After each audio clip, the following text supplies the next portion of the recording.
You might remember back in 2022, we had a why am I in such a small screen? Excuse me a moment. You might remember back in 2022, we did a vPub, we covered new distilleries, the explosion of new distilleries since the year 2000. You might remember that we counted all the work in progress distilleries, all the distilleries that were in production but hadn't released anything yet, and all the new distilleries that had released malt whisky. And it was quite a number. And I'll refresh your memory of what that number was tonight. We 2020 new new distillery projects going ahead. And that's kind of strange to me because if we contrast the kind of condition that whiskey finds itself in 2025, it's really quite different from 2.5 to 3 years ago when we last covered this topic. So I wanted to revisit it. What would motivate anyone to build a new distillery under the current climate and the current conditions of the whiskey market? I felt a wee bit out of depth to do that. So what did I do? I reached out to somebody who's right in the midst of developing a brand new distillery project, ask them what's motivating them, what are the challenges that they're facing right now. I reached out to Phil and Simon Thompson from Dornoch Distillery and the Thompson Brothers, and they're joining me tonight. I'm looking forward to it. I hope you are too. See you in a second.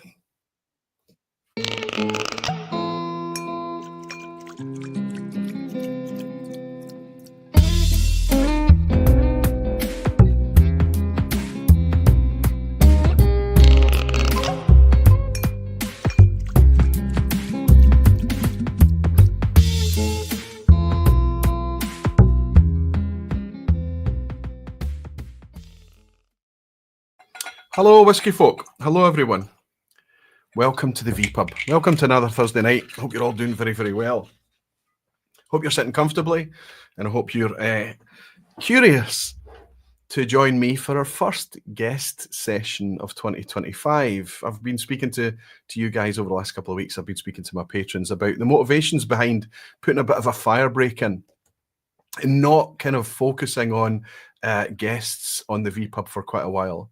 Just kind of grounding things a little bit.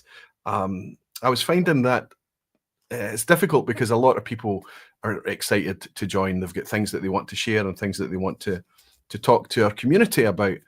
But the motives are often just purely commercial, and I always want the vPub to be about valuable discussions, because I am very, very aware that you guys are consumers, you're customers, and you do line up to buy things. Of course you do, but the reason that you're here with me on a Thursday night is to enjoy the camaraderie, the fellowship, the community of it all.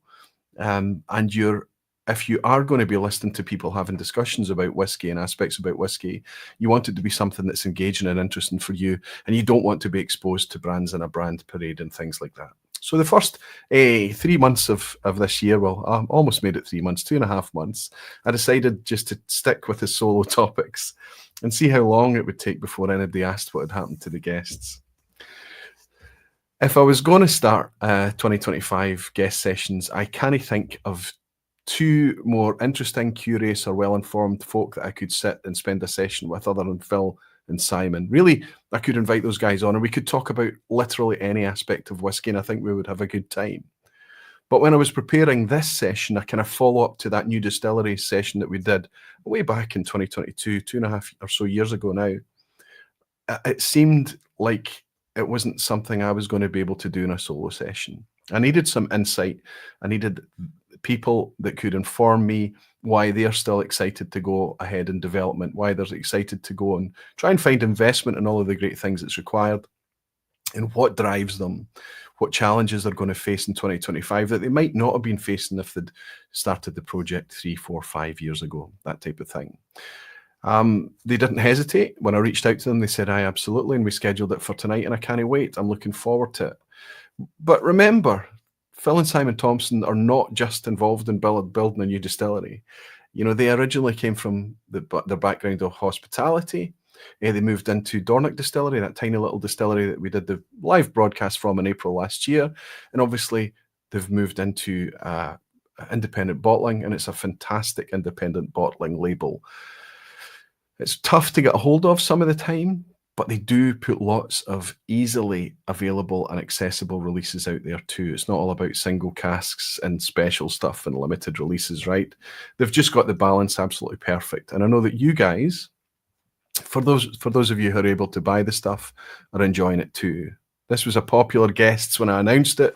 These were popular guests when I announced it, and I'm sure that it'll be a fantastic session tonight. However, before I get into all of that, I've got a wee bit of housekeeping to do. But of course, the big thing is to welcome in all of you beautiful whiskey folk and dedicated barflies. Welcome, everyone. I hope you're all doing well. Cheers. As always, I'm looking for the orange. So if you're trying to get my attention, just type Aquavite or at Aquavite, and it should highlight for me to see what you're saying. If you're trying to get a question across tonight, I will be trying to take some ad hoc questions. I've harvested some questions already from patrons for Phil and Simon tonight. But again, I'll be looking out for the orange throughout tonight. Chris Everwind is in. Ahoy, malt mates. He's saying, good to see you, Chris. I hope you're keeping well, buddy. It's wonderful to welcome you in. Chris has been here from the beginning. I would suggest the first time that Chris and I ever hung out like this on a session on a Thursday night would go back as far as 2017. Quite amazing to see you here, Everwind. It's brilliant to have you. Road to Dram in Italy. Good to see Alberto. He's saying good evening, Barflies. Eden Roy. Listen to you in the background as I'm finishing urgent work report.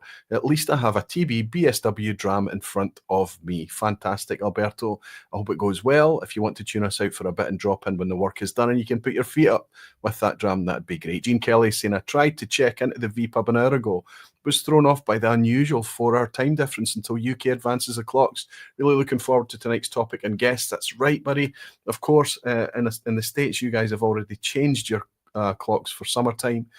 We've got a couple of weeks to go yet. Good to have you in, Jean. Herbin from the Netherlands is saying, such a good topic with so many distilleries slowing down. Absolutely, Herbin. It's going to be interesting to hear what Phil and Simon's take on all of that type of stuff is. Overland Drams is saying, hello, whiskey chap, Aquavite. Good to see you, Chuck. Hope you're keeping well. Hope you're keeping busy. I know for a fact you are, buddy. And it's nice to welcome you in here. For those of you who don't know Overland Drams, Chuck is the guy who looks after all the social media for Dramface, and a fantastic guy he is as well. Also the Oswas. He helps us out on the Oswas too. Jimmy Legg is here. Can't wait to learn tonight, Aquavite, says Jimmy Legg. I believe that Jimmy's also a fan of the Thompson Brothers, and I know he was looking forward to this session tonight. It's just brilliant to have you here, Jimmy. How's Angie? Danny Hebington is saying, 2.5 years ago, how time flies. How time bar flies. I see what you did there, Danny. Well done. Evening, Mr. Duff. Evening, Danny. Right back at you. How are things up in the Northeast, buddy? I hope you're doing well. Pete Head is saying, always fun. You also show up during the vPub. Petehead Frank, it's nice to have you here, buddy. I know you're looking forward to travelling over. Maybe you're here already. You're coming over for the Independent Spirits Festival this weekend.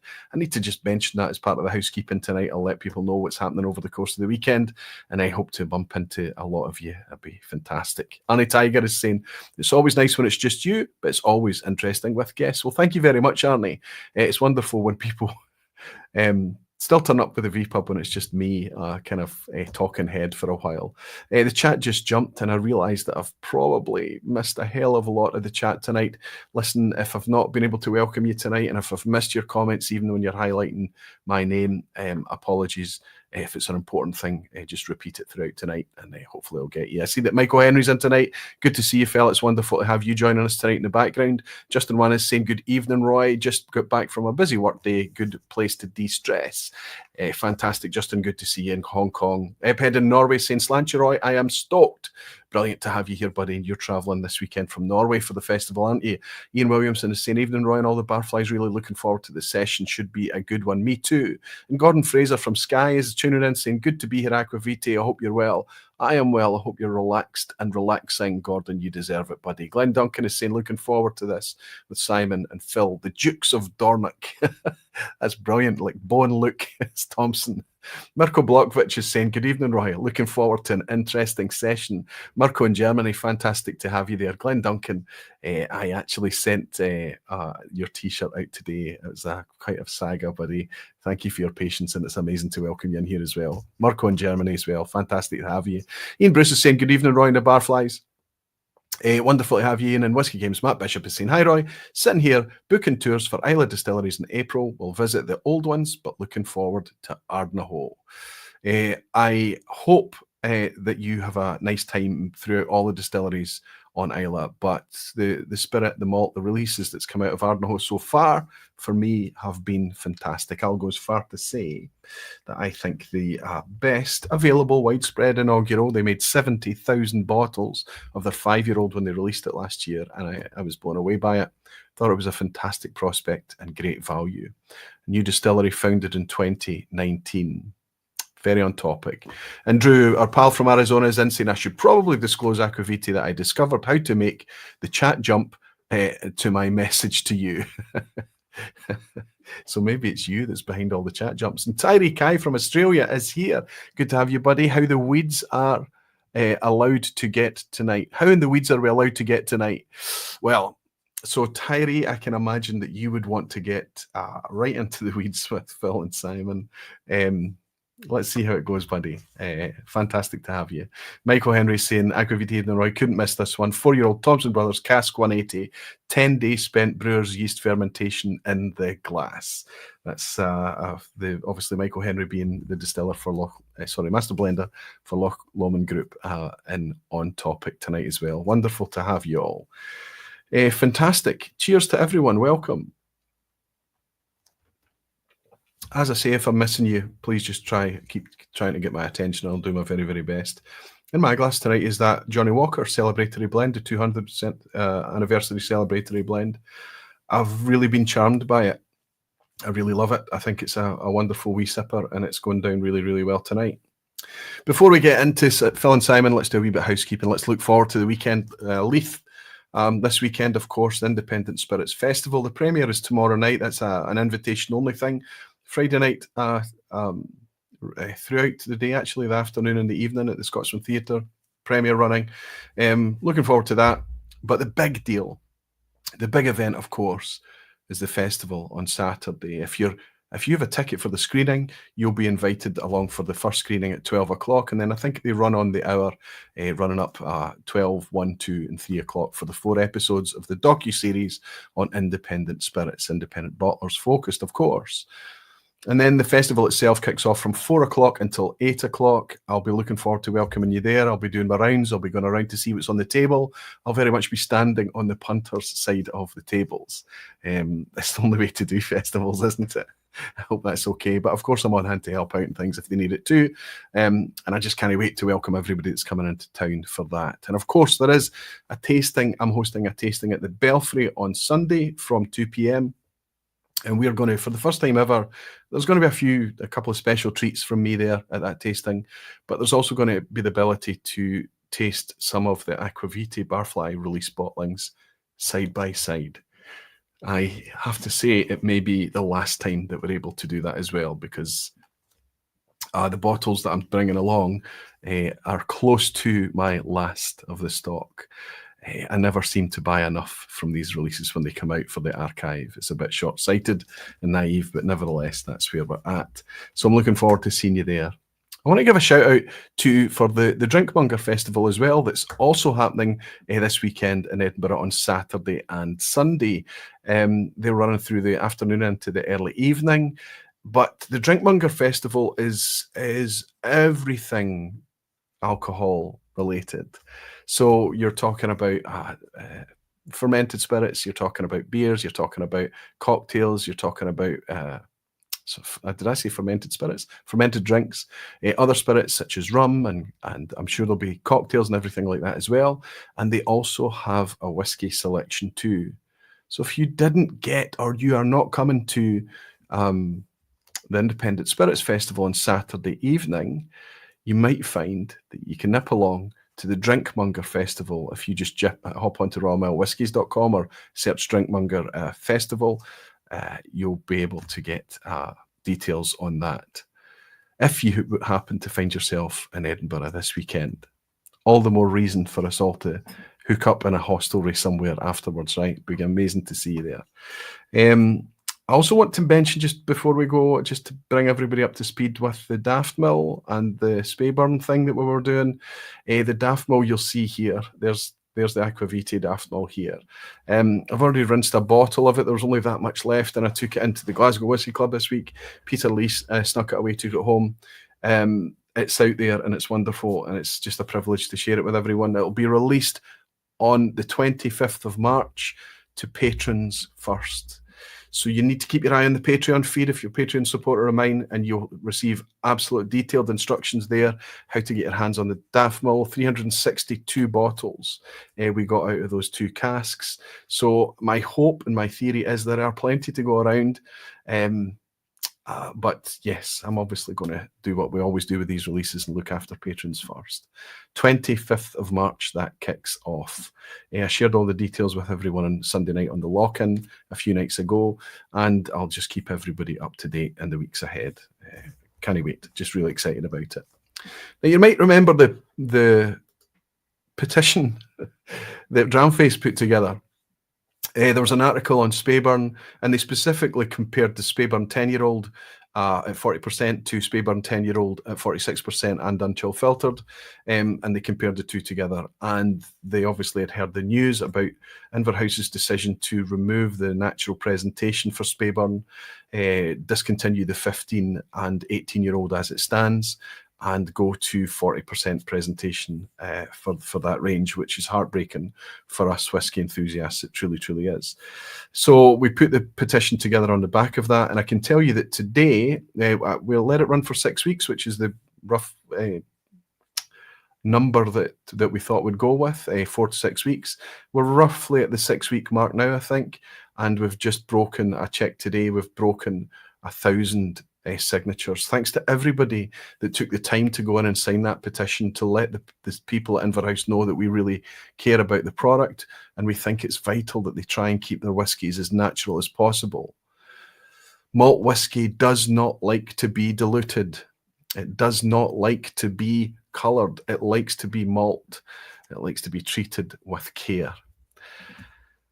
I don't know if it's going to have any effect at all. I know that we're probably far too late on all the decisions when it comes to Speyburn, but Anok is in the firing line too. We love Knockdo malt.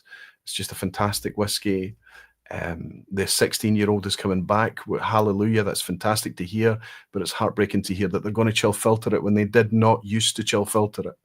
It's at 43% now. So in the next few days, we will be sending that petition on to Inverhouse.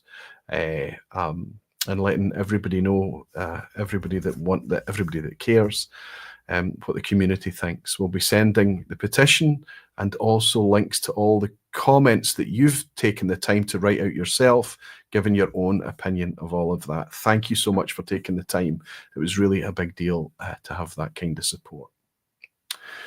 Anyway, let's get on to tonight's topic. Let me do a wee refresher for you just to set the scene here, if I can.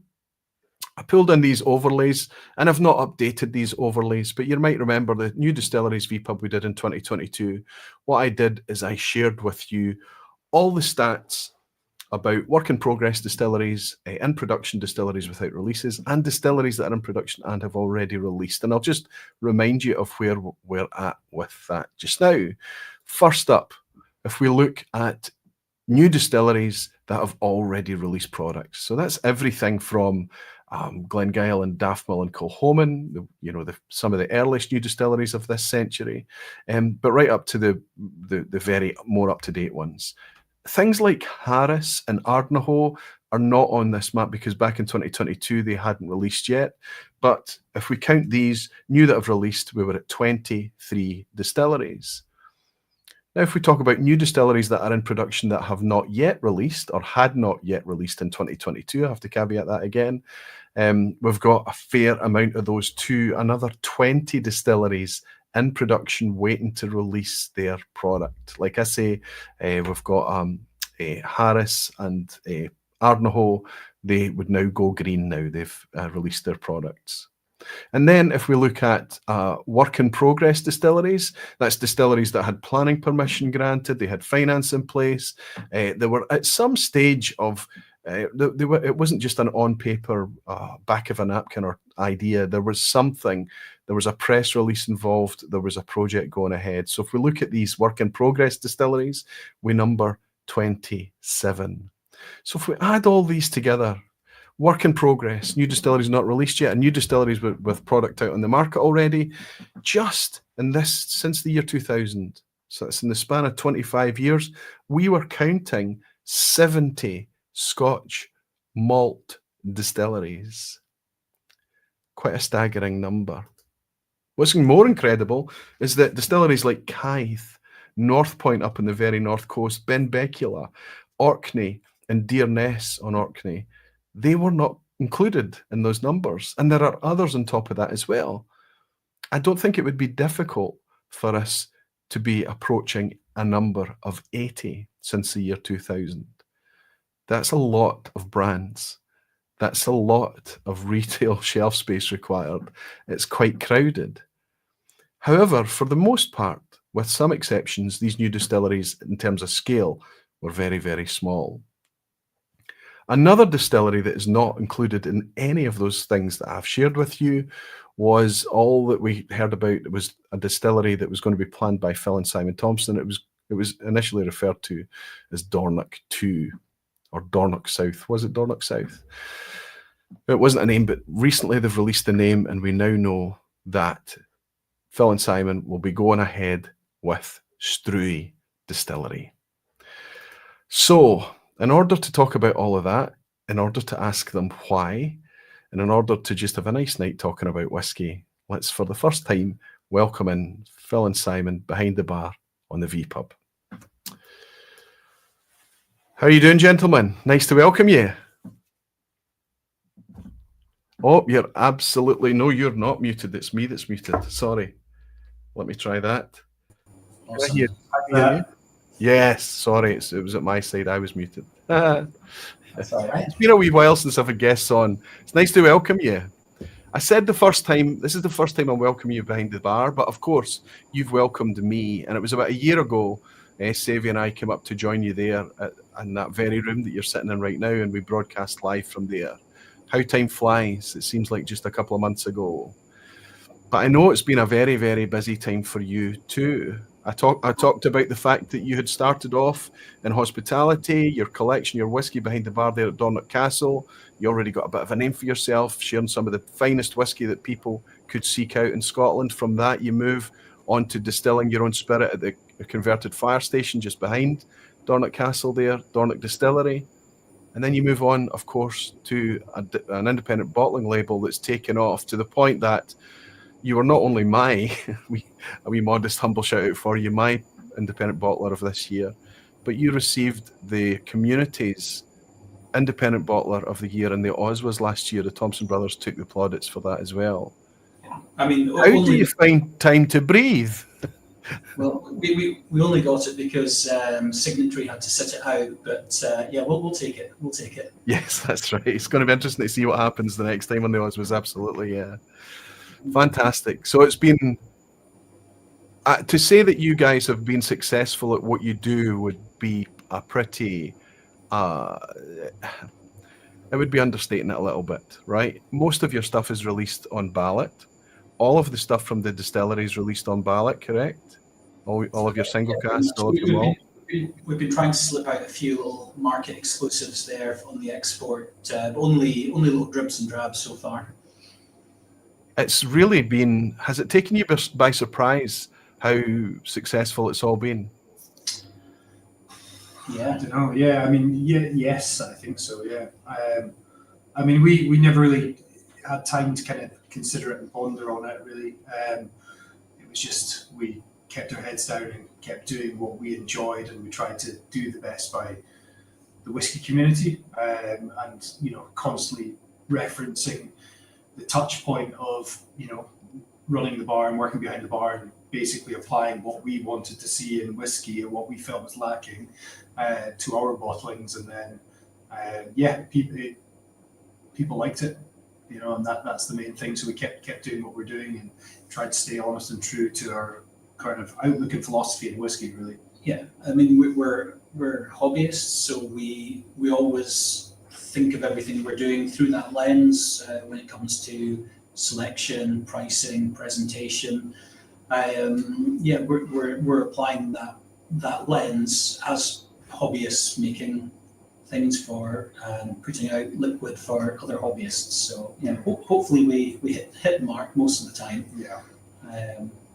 the bottling seemed to get pretty decent reviews overall. Occasionally you get a point one where the consensus is against your personal taste, but such is the way of things. But yeah, we have to rely on our own personal tastes, and then as we've built up our team, we've got more and more good heads with good palates to get involved as well, both in the warehouse team and the office and in the distillation team as well. So you've got more heads and more noses on it, and I feel like it's just getting better and better, really. Yeah, for sure.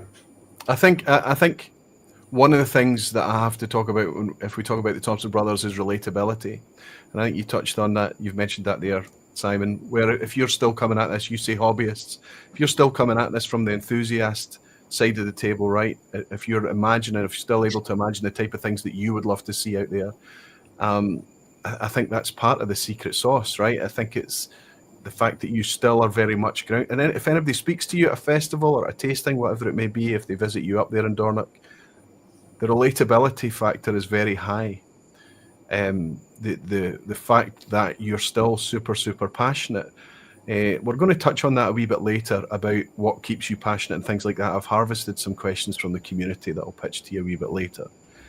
But you've obviously reached a point now that when I was thinking this over, this topic tonight, how to follow up new distilleries where we're at another 2.5 years down the line, it was clear to me that I needed some insight, because it was very easy to comment on things in 2022 when everything's just blowing up and every week brings a new announcement of another new distillery. It was, even for you guys as whiskey enthusiasts, right, it would have been tough for you to keep up with all the announcements of new distilleries, right? I've just released those slides there showing 70 distilleries, counting them. If anybody wants a list of that, they can go back and watch the original vPub. I listed them out too. And there were lots that were missing there. What's changed over the last 2.5 years, do you think?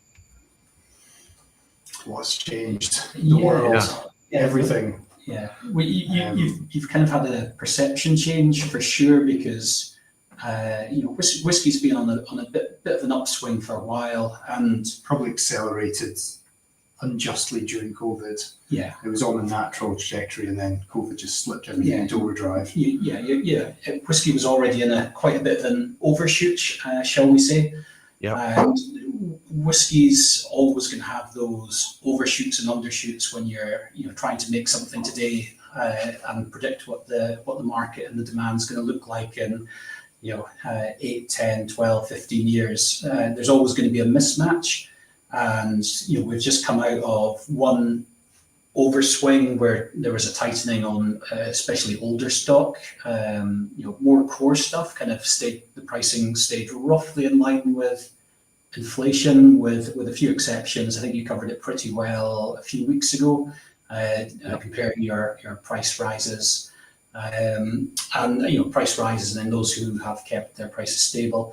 But in general, core bottlings roughly stayed in line with inflation. But during that big upswing, it was the stuff that was like, either dressed up to be rare or 15, 18, 25, where the price way overshot its kind of inflation level. And I think when we were starting out in whiskey, we were coming in that undershoot where core bottlings were still in line with inflation, but the really old stuff, the really old stuff. It was kind of the end of the age of innocence, where almost for a period they were too cheap. They're underselling was the problem back then. Yes, undersold. But that was a great time of discovery, I think, for us. We were very lucky to come in at the tail end of that, and we also stayed grounded as we kind of worked through Dornoch Distillery and Thompson Brothers, and what we tried to achieve here. I say tried to achieve like it was a plan.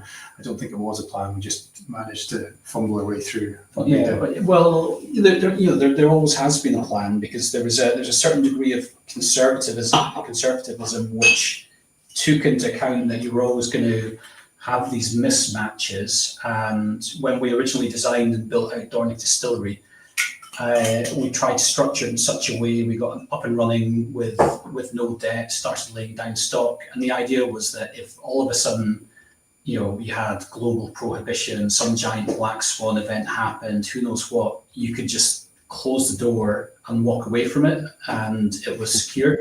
Thankfully that never happened. We're able to work with limited production capacity through COVID, all that kind of stuff. But we've always considered the possibility that whiskey goes through cycles, and you could get swept up in that. So if you overextend and then find yourself in the middle of a down market, you could be in trouble. So you always have to make sure you've got that secure base and long-term thinking. Yep. And given where we are now, and you're seeing some companies doing amazing in the current environment, and some companies with dropping share prices, dropping sales, Dropping programs. Yeah, dropping programs, and those tend to be the companies publicly traded, and they have to think more quarter to quarter, annual report to annual report, and they'll make short-term changes to shore up the numbers, whereas you'll see with some of the long-term thinking family companies or people with a long, persistent through time vision will be more insulated from these kind of up-down shocks. They're not going to get overexcited on the upswing, and they're not going to get too panicky on the downswing. So we've tried to take that longer-term view and prepare for it. And we're feeling, you could potentially be entering the current environment and get yourself in a lot of trouble if you've overextended on the way here and the big upswing's just not held on long enough.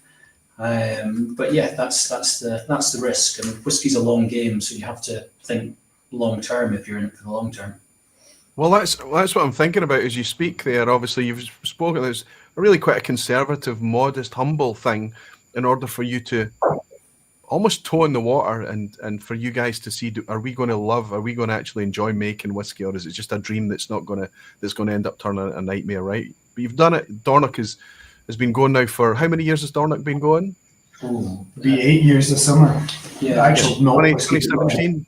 Yeah, 2017. We started production late 2016, but we actually did quite a long period of kind of a single malt gin style thing before we even touched single malt whiskey. So yeah, coming up 7 years, so coming up 8 years for single malt production.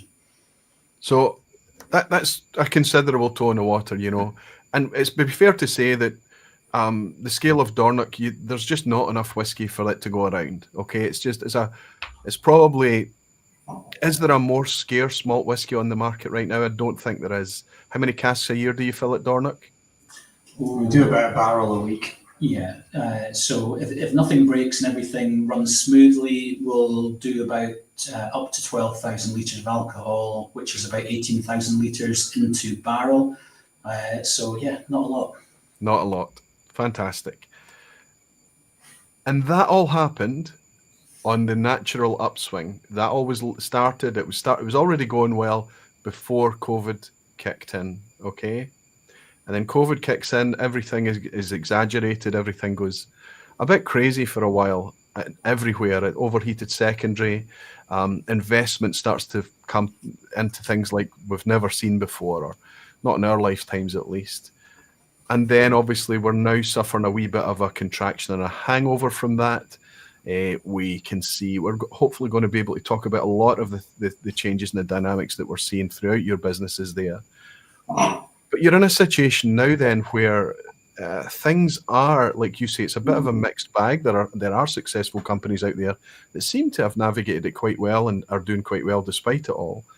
But generally speaking, if you speak to a retailer, not talking about a distiller or a producer, if you speak to a retailer, it's likely that a retailer is going to say, look, things are moving still, but it's much flatter than it's been. So just give us a size of scale first. Dornoch's gone from about 12,000. What scale is Struy going to be? What scale is this new distillery going to be? What's the intention here? And give us also an idea about the ambition that you have in terms of its sustainability, the technology that you're going for, and all of these things, because it's quite a step change from Dornoch, right? Yeah, well, it depends how much into the weeds we want to get here. So we intend to produce somewhere in the ballpark of 250,000 litres of alcohol. and that's with an equipment capacity or a vessel capacity of about 400,000 litres of alcohol. And there's a bit of a mismatch between the scale of the equipment and their ambition, because she's designed to run fully off-grid from our own solar farm, crazy in the north of Scotland, I know. And in order to achieve that, we're maxing out the plant and process energy efficiency. So we've got some pretty interesting plant and process designs. We've got some of our own innovations, including some patent pending energy recapture methods for pot still distilleries. And the idea is that it is feasible to go that direction if you can get down to about, well, we think we should be running at somewhere in the ballpark of 1/3 the energy consumption per litre of alcohol output of a standard distillery. There is distilleries right now that are kind of coming close to that number. We think we can improve it a chunk, and then that makes running on your own on-site renewables highly feasible and ultimately cost effective. There's quite a big upfront capex costs on a lot of those. So the idea is that we effectively run a seasonal production calendar whereby we can run double shift maximum batch size in the summer, which is why the equipment capacity is up to 400,000. But then as the year progresses, that drops down to single shift. And then by the time you get to January, February, that's smaller batch size, single shift. So effectively, your production output will follow the seasons. We do have both thermal buffering capacity and electrical buffering capacity quite a lot, which will allow us to take advantage of some of the clever stuff that's being worked on with SSE at the moment with electrical suppliers. So the more we can take advantage of that, then we can use excess local renewables. It's 3 a.m. in the morning, the wind's going full blast, we've got storage capacity, there's an excess of energy in the grid, we can start sucking that up and free energy. So that's the plan. On-site renewables, circa 250,000 LPA, with the ability to put that into overdrive with the grid connection. Yep. So yeah, a bit of an unusual way of doing things, but fully electrified. And depending how you do your carbon accounting, you can be potentially carbon positive or very, very low carbon there. But yeah, and we think it makes decent economic sense. It's just big upfront capex with pretty decent payback times on that technology. So that gives us a bit of freedom there, where we are willing to sacrifice some biological efficiency, which ultimately affects energy consumption, in order to make the kind of whiskies that we like. So that's into the weeds. Yeah.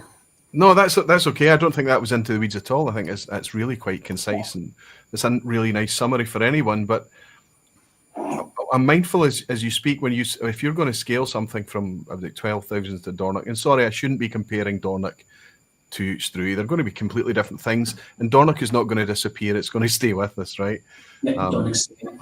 So that's fantastic too. But let's be honest, guys, with Dornoch, you were able to do whatever the hell you wanted. You could specify all the barley to be floor malted. You could go with heritage grains if you wanted to. You could stretch fermentation times as long as, you really didn't care. There was nothing that was really driving you from an economy perspective, right? You were indulging yourselves. Have you found that you've really had to kind of change the philosophy or the outlook a little bit for Struy, or are you kind of just scaling up Dornoch? Yeah. So sorry. No, you're fine. I mean, I think we've left room at the fringes to ensure that we're kind of maintaining an element of the style of production and the best elements of what we learned at Dornoch, and we're going to apply those to Struy. And we've been working on some projects that kind of look at a combination of the mix of perhaps a brewer's yeast and distiller's yeast mix, and some elements of floor malted, some elements of heritage grain, but then blending that into the production to try and pick up on the best possible elements.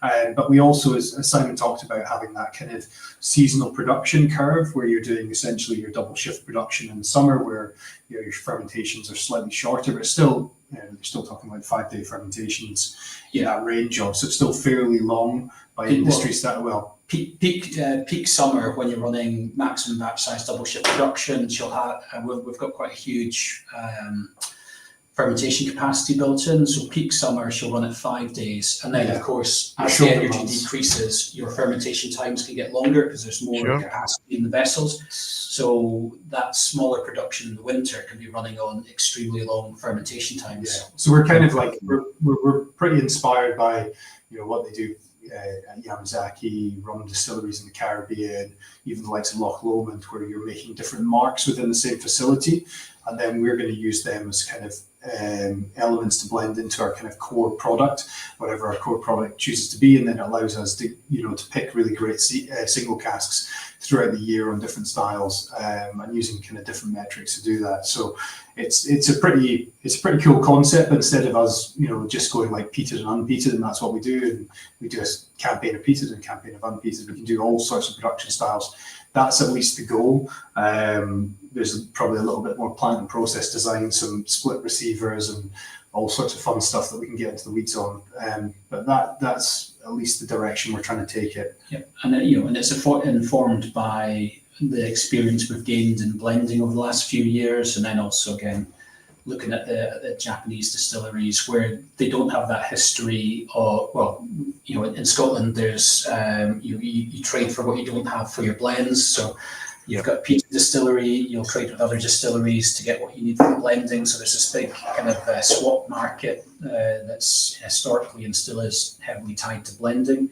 Whereas in Japan, they were kind of not talking to each other so closely and exchanging liquids, so that the blends were essentially internal blends. In-house, yep. Yeah. And I think it's just a really cool way, and seeing Michael Henry in here is really cool, because I think what they're doing is, what they've been doing for quite a number of years has been brilliant, and especially probably in the last sort of 15 years has been exceptional. And it's shown that, having those great elements to pull from to create that final core product, if that's what you want to do, that's amazing to have that ability to do so. So it's just giving the goal is to give ourselves as many levers as possible to pull, and then that'll help us kind of blend out what our final single malt product will look like. And then, of course, at Dornick, we'll continue being kind of full throttle, old style in the way that we're producing as best we possibly can. So yeah, it's going to be fun, that's for sure. And I think mapping out the campaigns is, weirdly something I'm really excited about. Yeah, Dornick Stays is essentially the no compromise. Cost isn't particularly considered, whereas Struy is about finding the sweet spots between the lessons learned at Dornick and the lessons learned from modern production. So just trying to find where those lines cross, where you can bring in those extra elements of texture, complexity, mouthfeel, certain flavors you don't find so much anymore. And something where we are considerate of the cost of production and what that bottle is ultimately going to cost in 6, 8, 10 years. The more levers we can pull on, and it's not just cask levers. It's not just this is a virgin oak cask or a sherry cask. We're going to use a proportion of that in our blend. It's about having that dynamic, different style of make, and then being able to bring that back into what the single malt product is. And if you look at something like perhaps like modern cocktail culture, and it's like, imagine the drop of like salt or saline solution into a cocktail can massively change and enhance that product and that experience for the customer. So it's about how do we build layers and seasoning, isn't it? Yeah, and it's not just using the cask to do that, but it's using the distillate to do that, and then seeing how it works with the best with the right casks for that distillate. And I think it was a lesson we learned very early on with Hideo Yamamoto. We were kind of looking at some different kind of blends using, it was an element of BSW, and we had re-racked some of it into like very super active quarter casks that were like a bit too much as they stood. And you know, he was talking about putting 2%, 1% of that in it. And again, it was like adding a bay leaf when you're cooking. It's like you don't necessarily taste bay leaf, or you don't taste mental sherry cask, but it's what it enhances to the overall. But it's the difference that it's made. Yeah. And does it lift the overall structure? And then that also gets into, you know, we talk a lot about things like dilution ratios, and like how you do that. So I think there's loads of fun we can do, but I think the main point is that we are approaching it from still ultimately being whiskey enthusiasts and whiskey geeks.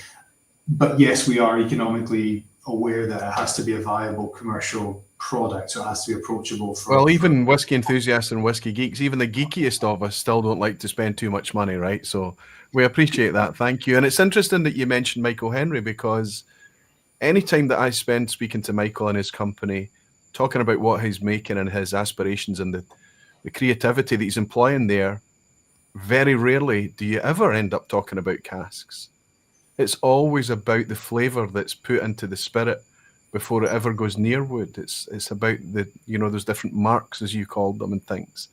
So I guess when you're in a trading environment that was built on blends, when all these individual distilleries out there, the legacy distilleries, are trying to make a consistent product the exact same way every time, come hell or high water, it doesn't matter whether it's winter, autumn, spring, summer, it doesn't matter. They're trying to make a consistent product in order to be an ingredient for a blend. What you've got is the ability to scale up Dornoch and have multiple different styles made in-house. But the thing that really raised my eyebrow when you were speaking there is you mentioned the term, as Simon, I think it was you said core product.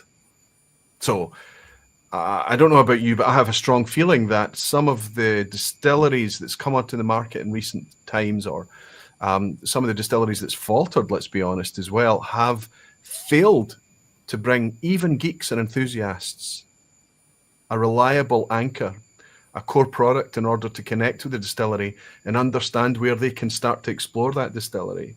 Is that going to be a strategy? You mentioned those words. You mentioned core product, right? Yeah, I mean that's you know, at that kind of volume and scale.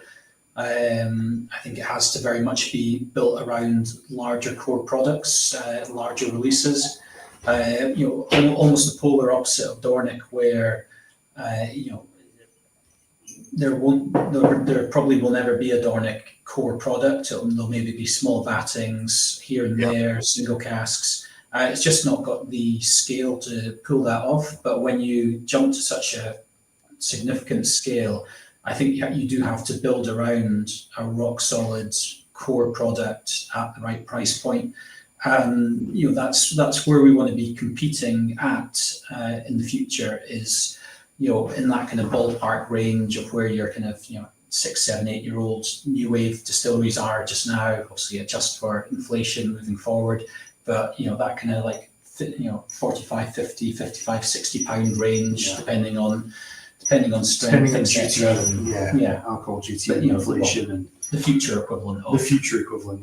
Yeah, something that's approachable, something you don't mind is a delicious drinking dram, but you can also like sling into a highball and not feel terrible about it. And you know, it's kind of like that Kilkerran territory of just you know it's going to be banging every time you have it, or Springbank 10. You know, although I wouldn't want to put us in the same ballpark as that, but that's certainly an ambition to be. Well, I know your humility will prevent you from doing that, but it's nice to hear you saying those words, because it tells us a lot about your aspiration, and I think that's a good place for those aspirations to be. Kilkerran remains, you know, I'm on record as being a bit of a fanboy for them. I just absolutely love what's coming out of Glengyle, and of course we all love what's been coming out of Springbank and their almost belligerent stubbornness to their craft over the years. Really, they're a bit of a torchbearer for us all. There's nothing wrong with that. Before I come back to you, I've got a couple of crunchier questions to ask you that's kind of on theme for the topic tonight. But I want to say thanks to Brian Cabayas for being a member of the Barflies for 14 months, keeping everything ad-free around here. I never need to go to Google and share AdSense or anything, thanks to the Barflies who joined the membership through YouTube. And he's saying he's watching the replay tonight, but it's a great topic. He's going to say cheers, Barflies, along with Jim Morse, who's celebrating being a member for 24 months. And Whiskey Malt Content Reviews is in saying another fantastic Thursday night. Thanks, Roy. Thanks to you, big guy. It's wonderful to have you in here. Thanks very much for joining us tonight. And Warren Tanner's also bought me a dram along with my buddy here, and he's saying, what a privilege to have Phil and Simon in with us tonight. The Redacted Brothers, as they're known this way, this weary Canadian living in the US. Okay, to this weary Canadian living in the US. Obviously, he's in the States, so he's having to buy Redacted Brothers because he can't buy Thompson Brothers. The SRV5 and the TBBSW are amongst my all-time favourites and Slancher. Thank you very much, Warren, and thank you very much, Whiskey Malt Content. Thanks for your drams. Cheers, guys. Yeah, two fantastic products there being mentioned by Warren. But what I want to stay focused on Struy for a wee bit, because I'm still trying to tease it out of you here that I think the best way to do this is just for me to ask you a couple of blunt questions. Firstly, how long, let's imagine the program is, so Struy, you're going to hopefully start things in anger pretty soon. Have you got a target in mind for when you can actually start to run Spirit? From there, how long do you envisage before you actually release a mature product? Well, there's real life. There's if everything goes as it should, but we found where we are now is behind where we would like to be in the whole process, and you just find everything once it's out of your direct hands, everything just takes longer than you think it should. I've had to relax a bit and realize pretty quickly that I can't bludgeon my way through a situation. I have if you're dealing with lawyers and accountants and professionals and engineers, that you can't necessarily work in the way that I work, but also it's a very methodical job they have, and they've got to provide results. So I think certainly Simon and I, over the past year, 18 months, we've definitely become, I think we've become better owner operators of our business, have a bit more of an understanding on the kind of larger dynamic of it, and weirdly, things like building a corporate structure in your company, things that we thought we'd never have to kind of, I was going to say endure, but it's actually been a really great lesson to us. So it's certainly interesting times, that's for sure. But as far as the timeline goes, and we had this conversation with the architects today, realistically on the current timeline, we could be breaking ground in September, then probably a 9 to 12 month build with commissioning kind of happening within, say, month 9, so maybe summer 2026, you might be starting the plant process, slow commissioning. So maybe, kind of Q3 going into Q4 next year, I would think is a realistic timeline for the new distillery to start producing liquid. So long time, distilleries take ages. This is why people back out of projects and get planning permission. Absolutely. So if we imagine, I can't imagine that I'm speaking to you now. That the Struy is not just a few weeks old. Okay, we were talking about it in fairly loose terms when I was up there in April last year. It's been bubbling away in the background for a long time. It's already quite a mature project for you. So we're looking at estimates towards the end of 2026 at the moment. If we use Dornoch as the yardstick, right, for when I think you released Dornoch at 5 years old, would that be right? We did 3-year-old. We did 1 3-year-old, and then we didn't release anything else for quite a long time after that, except with the exception being a few small private buyback casks. We've actually only ever released a very small number of our own stock. The vast majority of what's come out on ballot has been us either buying back casks from our original crowdfunders or doing like a hybrid partial buyback from them, where they keep 18 bottles, we put the rest on ballot. But that's probably more the strength of the independent bottling's allowed us to kind of find that balance with Dornoch. But it took the pressure off. The independent bottling, first the gin then did quite well, then the independent bottling did amazing, and then the blends have done great as well. So there's no pressure to put Dornoch out until it's kind of ready. Struy. Of Dornoch. So we don't. And Dornoch. Sorry. Yes. Okay.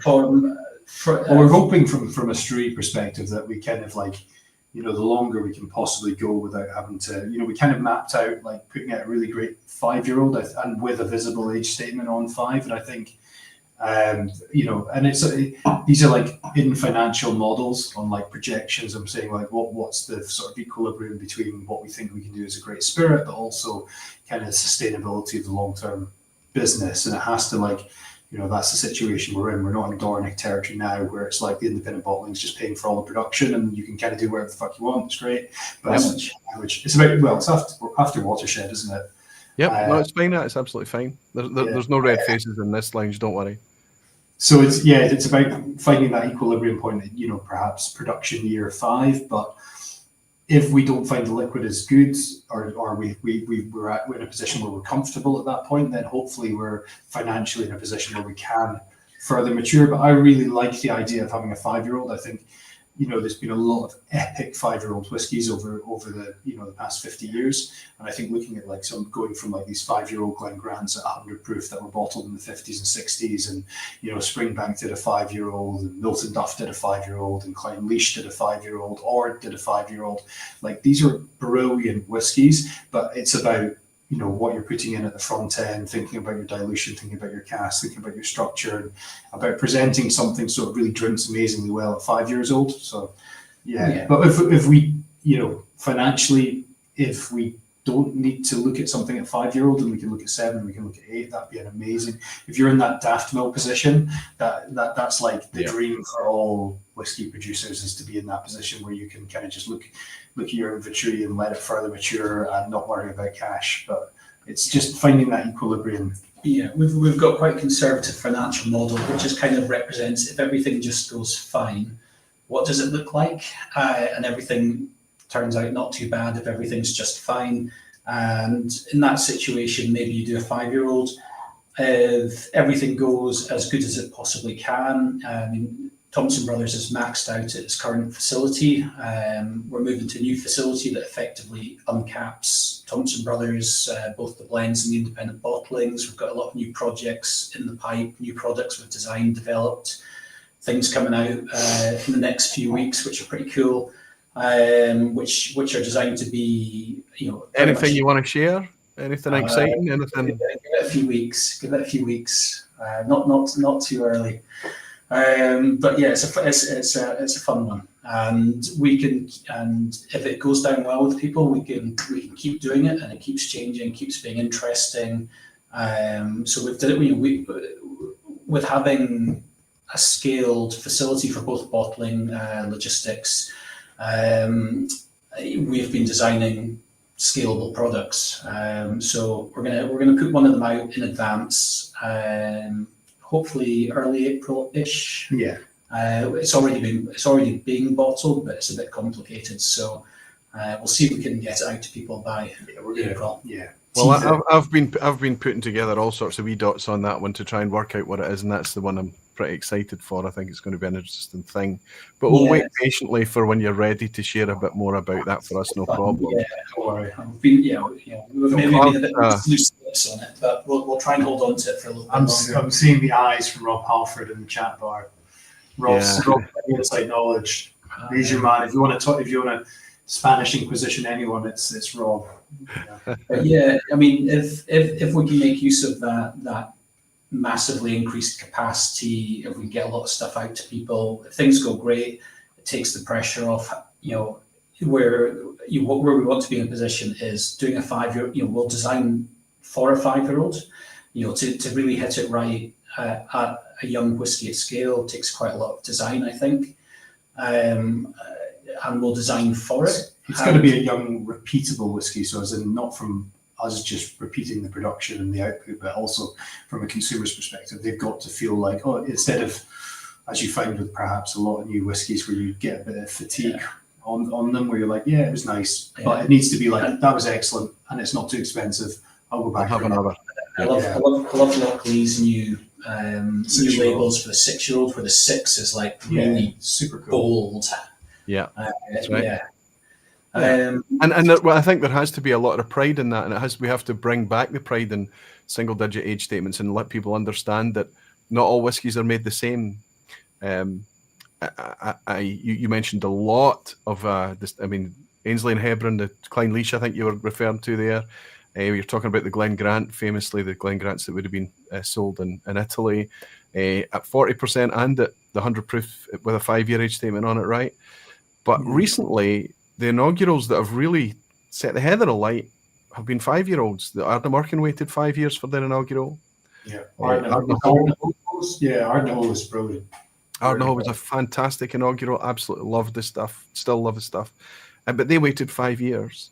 And I think that's, if we get a sense, it's not, we've not really scientifically done this. We can't, it's very subjective, but we do get a sense when people are taking just a wee bit more time. That extra time gives space for that maturity to happen, but it also lets them understand their own product a wee bit more, so they've got a wee bit more confidence about bringing it out at 5 years, I think. So that's interesting in itself. So Klaus Falsgraf in the chat has said that, okay, so you'll bring out the 5-year-old at around the same time as the Meteor hits. Could be a nice event. 2032 he's looking at. I mean, my maths tells me that I'm going to be about 60 by the time I'm able to pick up a bottle of Struy and try it. But that's fine, because what's amazing is how fast time actually goes. And I appreciate for you, Phil, as you say, it's a bit tedious, and you've had to learn how to be a bit pragmatic about waiting on these processes completing and things. But it's going to happen all too fast. Do you imagine what this landscape is going to look like in that time when the release comes out? Because I have to ask you today, you mentioned Lockleigh there. We've already mentioned Ardnahoe and Ardnamurchan. We could spend another 30 seconds and blitz another dozen, 18, 24 new products out there on the retail shelves. That's all happened in the last handful of years. Do you feel like the retail space is already very busy? Do you think we're going to see some attrition? Do you think they'll survive? The smaller distillers will be able to ride it out? And what's your feel for when you finally hit the market? Are you nervous, or are you hoping that you can ride on the success of Dornoch and the Thompson Brothers label? I think I think all of that is pretty big kind of summary, big questions kind of summarize. And it's a, oh God, where to start? I mean, I conflated a lot of things there, and I apologize. There's a lot of distilleries out there, and there's a lot of brands, but there's not a lot of scale. A lot of these distilleries are small, but at the end of the day, you're still, if you imagine marketing and selling through a typical supply chain, that's a lot of retail shelf space you're asking for, right? I think, the typical supply chain thing, I mean, if you go back, say, 10 or 15 years, can you imagine pitching to a whiskey company about the way that the direct customer sales would run, and how that would be different to the sort of, the traditional model of importer retailer, distributor retailer. And, that's the traditional model that's happened for century before that. Now you have like very powerful direct customer sales channels. So, the whole kind of dynamic has changed. I think you've summarized it really well, but the scale of production is such, it's really, really small. And I think anyone who's entered into this with like the best of intentions, so like they're in it for whiskey, ultimately, yes, okay, you can build a really nice, successful business, and you can look after your local area, and you can employ lots of people, and it's a very lovely thing. But if you've gone into the intention of like making great whiskey, then you'll probably be okay. I think it's certainly a landscape where, if you've approached it with kind of like a big exit in mind, or perhaps, all too apt to say like a Distill Ventures coming along and supporting you and accelerating you, and then you get the big buyout to the big company, then maybe you're not approaching the business side of it with the right intentions. It's a weird kind of world and dynamic, but I feel really confident that I think there'll be real big challenges. It is so expensive to make whiskey. It takes a lot of cash. The way that it's sold now, you've got a lot of salespeople, brands, shows, events, travel. It's huge. It really does cost a lot to try and sell that bottle of whiskey at 50 quid. It costs a lot. And then the consumer has so many options, more options than they've ever had. And I think we're totally spoiled in the UK, with what's available to us. Yeah. So it's a really interesting dynamic time. I think I'm really excited. I'm also a bit nervous. I think I'm nervous for some people in the industry. I think it's going to be really, really, really challenging. I think it probably already is very challenging for a lot of people. But then, you've got a lot of exciting things to look at, and what the guys are doing. We were recently up in Kythe and you have, until recently it was just Pulteney, and that was it. It was Pulteney up there, and then it was Wolfburn, and now you have 8 Doors, and you've got, Standardgill, and you've got North Point. Oh. So it's really dynamic. Everybody's producing fairly small quantities by like industry standards. Standardgill is beautiful. Yeah, it's really very nice. They've made such a nice job of the old mill conversion there. It's just a lovely. Where is this, Simon? Sorry. Up in Caithness. I think it used to be listed on these kind of whiskey things as Castletown Distilleries. It's near Castletown, way up in the north in Caithness. It's a guy who has rock No, but could you repeat the name for me? The Standardgill. Oh, okay. That's another new one. Yeah, it's Martinale and Rock Rose Gin.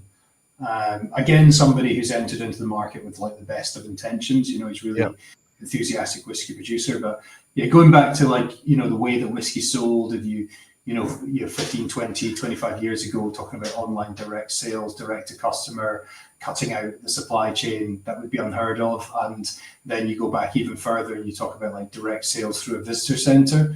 And even 20 years ago, probably would be very, very little income. And now whiskey tourism is such a massive thing. So I think the dynamic of it has completely changed. And what's going to happen in the future, where else can you go with it? I don't know. But, the volumes, certainly from our own perspective, are relatively small by like industry standards. So I feel confident. I feel fairly bullish that we can sell based on the projections. I mean, selling like we do like 60,000 bottles around about that from our distillery from our facility at the moment. So a mix of gin, independent bottling, some Dornick, blending, that kind of thing.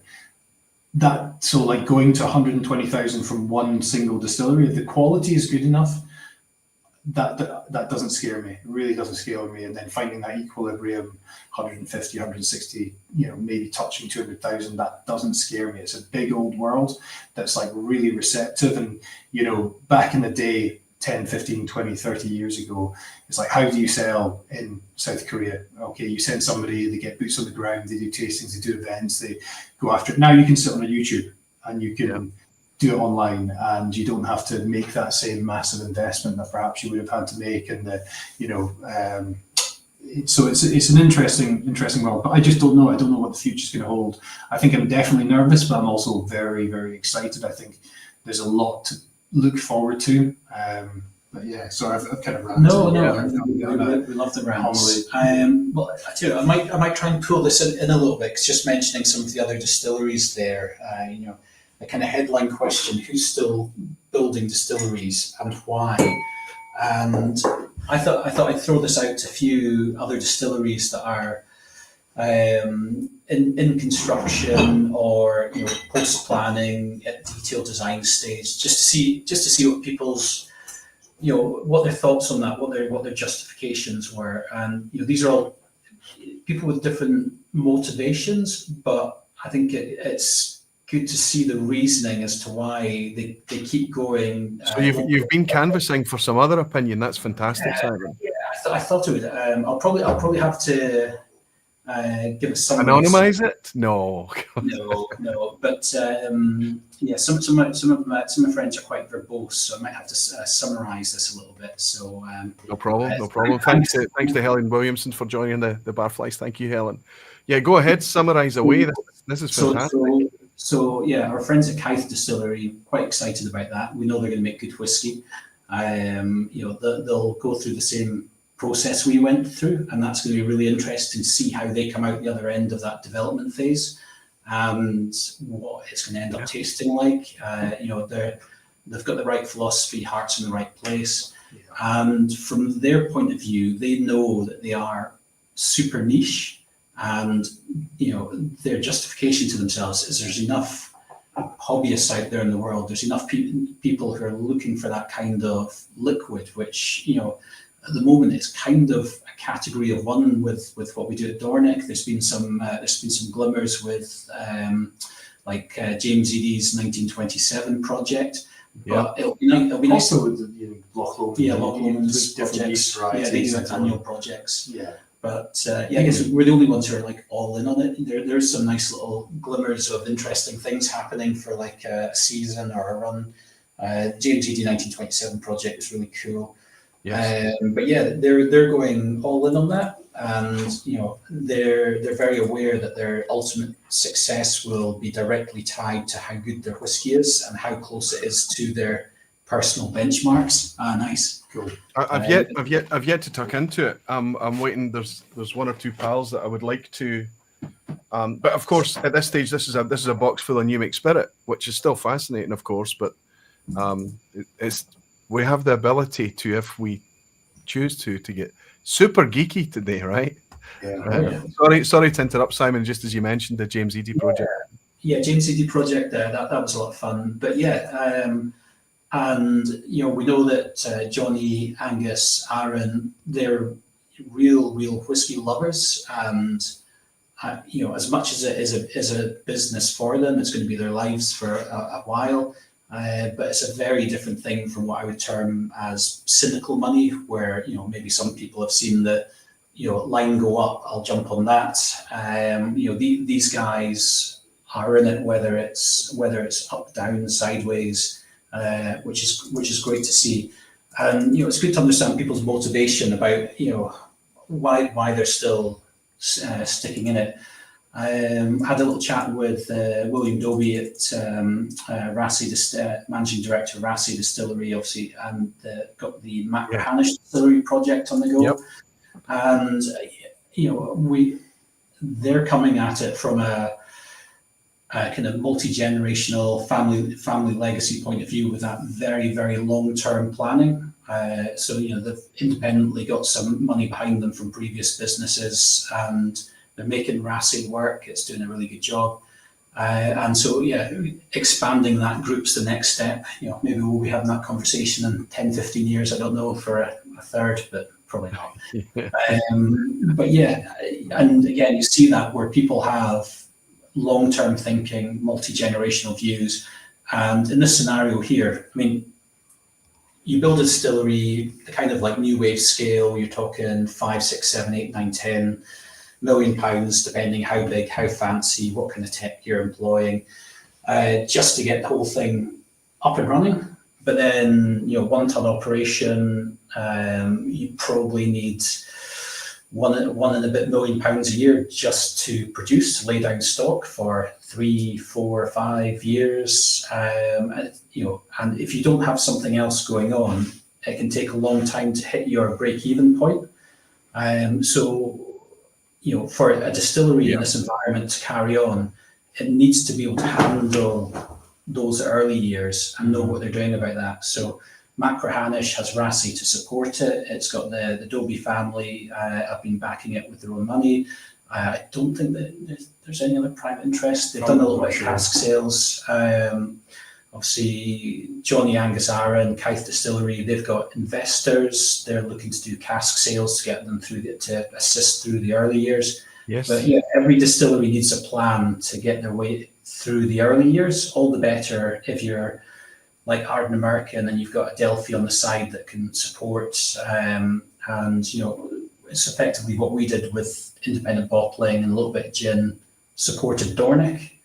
Yes. And now we've got the ability to massively expand Thompson Brothers, blends, gin, independent bottling, and that'll go a long way towards supporting the production. But also, we're sitting on over 7 years of Dornick production, and its job now, when it's ready to come to market, is going to be to support the production at the new distillery. So that's always going to be the tricky one for a lot of new distilleries, and that's kind of the way they'll get in trouble. And you'll see if any don't make it or get in trouble, it's because they've not been able to support those costs, or they've over leveraged their stock with stock financing, or they've over diluted themselves and their shareholding becomes that. It's like, what's the point anymore? If I get out of bed. If I own not 1% of the business. It's also like, you've got to question the true intentions on the startup stage and like decision making. And I think we saw it really with Wolf Craig. I normally try and not keep my, not be public about my personal opinions on a lot of these things now. But Sorry, we had it online. yeah, I mean, what that shouldn't like, have had. why you sold casks without having planning permission, without having a distillery, and then you tried to pawn off something else to people. It's like, what a terrible way to approach day one of the whiskey industry. It's just or day one of your new distillery, because the people who were in the whiskey industry, they should have known better than that. It's just who was driving the decisions within the company at that point in time. It's just questionable decision making. Whereas I think, as Simon said, the guys at Rassay, Kythe, and Arden American, and hopefully ourselves in that as well. It's like the intention is like we see these. We're not saying like long, not legacy plays, but they're long-term plays. Like we're not doing this with saying, okay, how do we exit? What's the exit strategy? How do I get liquidity? How do I exit this? We're not looking at that at all. It's all about what can we do to make the best possible whiskey, but make it in a sustainable way, both from an environmental perspective, but also from a business perspective. How do we build out and map our modeling to make sure that that's possible to do that in a sustainable way? So I think what you've touched upon there is quite interesting, right? You're either doing it out of a passion project, and you're doing it out of a passion project that's going to hopefully take you into a space where you're going into it with eyes open, and you're going to be. It's going to take up, I think your words were, quite a part of your life potentially. You're looking at multi-generational, which is just a natural thing when you talk about whiskey. Whiskey has always had that aspect to it. I mean, it's compromised a lot today by kind of short-termism and the tenure of a CEO or a CFO or whatever it may be, things like that driving it. But people that are coming in like the Bill Dobies of this world with this really quite refreshing to hear philosophy of, well, we're not just laying down what can be done for us and while we're here, but what can be done for our legacy and things like that. So does that drive you, the idea of you? I know you mentioned, Simon, about maybe thinking about things again in 10 or 15 years. Does that drive you? You guys are young, you're very young, but you're in a pretty interesting position. How much are you motivated by laying something down for the long term? How much are you driven by just being able to make your own dream whiskey, that kind of thing, right? Yeah, I don't know. I mean, we've fallen into the dream job. It's really kind of, the way I see it. Do you still feel like that? Do you feel that? Oh yeah, 100%. I mean, it's definitely, without kind of turning this into what's your like online counseling programs that they have, but like it's without turning it into that, it's been probably a really most stressful year we've probably had in our adult existence. It's close enough to, I would say. Yeah, certainly bandwidth has been stretched. Yeah, more than it ever has. But we always did it with great people around us, and B, with the kind of long term. Like, we knew what we were doing was the right thing to do, and I suppose it's not it's not doing that with hopefully not doing this with hubris, but like making sure we use people around us as touch points just to realign like what it is that our expectations are and why it is that we're doing it. But you also sometimes almost feel like you just stepped on a wheel and you're like, oh, right, this is great, we're still going, but you need to step off it every now and again and go, wait, are we going in the right direction? Is the right thing? Is this the right thing? I think we feel comfortable with the decisions we've made and the position we've got ourselves into. And I mean, I think legacy play, I don't know, it's never really kind of what we went into this for. It was more like we've kind of ended up in the dream job, so why not just keep rolling with it, because it's super fun. Yeah, I mean, we have talked about and considered, how do you keep your vision persistent through time, after your own life, and you see what Headley Wright did in Campbelltown, handing after his death, handing the business over to the community trust. And I think I don't know the full details of it, but I believe there's quite a few strings attached to keep his vision persistent. And then, of course, Gordon MacPhail, there's a bunch of rules. If you're looking to come into the family business, you have to work a whole lot of jobs under you. You have to go off and work at other whiskey businesses. I think you have to get a degree as part of it. So there's a whole bunch of rules if you want to become involved in the family business that you have to come. Yeah. So these kind of structures help to keep an idea or a vision persistent through time. And certainly, if our kids end up having zero interest, we'll have to find a way to, keep the idea persistent through time, one way or another. Yeah, we like I said, talked about earlier when it came to like the corporate structuring side of the business and building in that, things like the articles of association, ensuring that like it can be persistent through time, that there's no way it can just like deviate. And that's for us was really important to set that up. It took a shitload of time and plenty of money, but or plenty of professional fees to do that. But I think we've set it up in a way where the company really should be persistent through time, which is a pretty cool thing. But also, I suppose it's in the way that we've developed and been brought up through hospitality, and specifically the hotel here. We're sitting in a building which is essentially 600 years old. It's like our family been here 25 years, and we are because we are responsible for this, not only for the building, but really for our town. Like this massive building in centre of town, big crumbly castle at times, is like our responsibility, like that, and that goes beyond however long we live. It's a pretty weird thing. It's been here for 600 years. We definitely can't fuck it up at this point. Yeah, absolutely.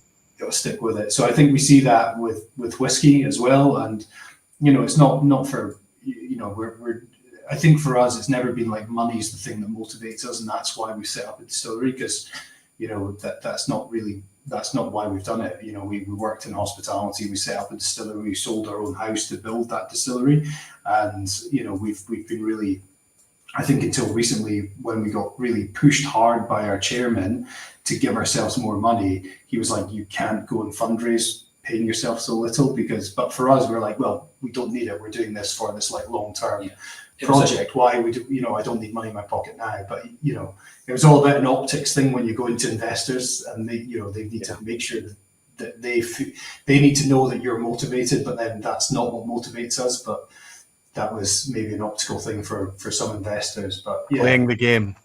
Got to play the game, and I think our board and our chairman's helped us a lot in like that side of things, because it's like they're almost like the translator of your message. So it's like, how do you translate the message that we have? And we can communicate now as like whiskey geeks, and everybody gets what it is that we're talking about. But when you're talking to the money world, the finance world, and that's a completely different game. It's a different language.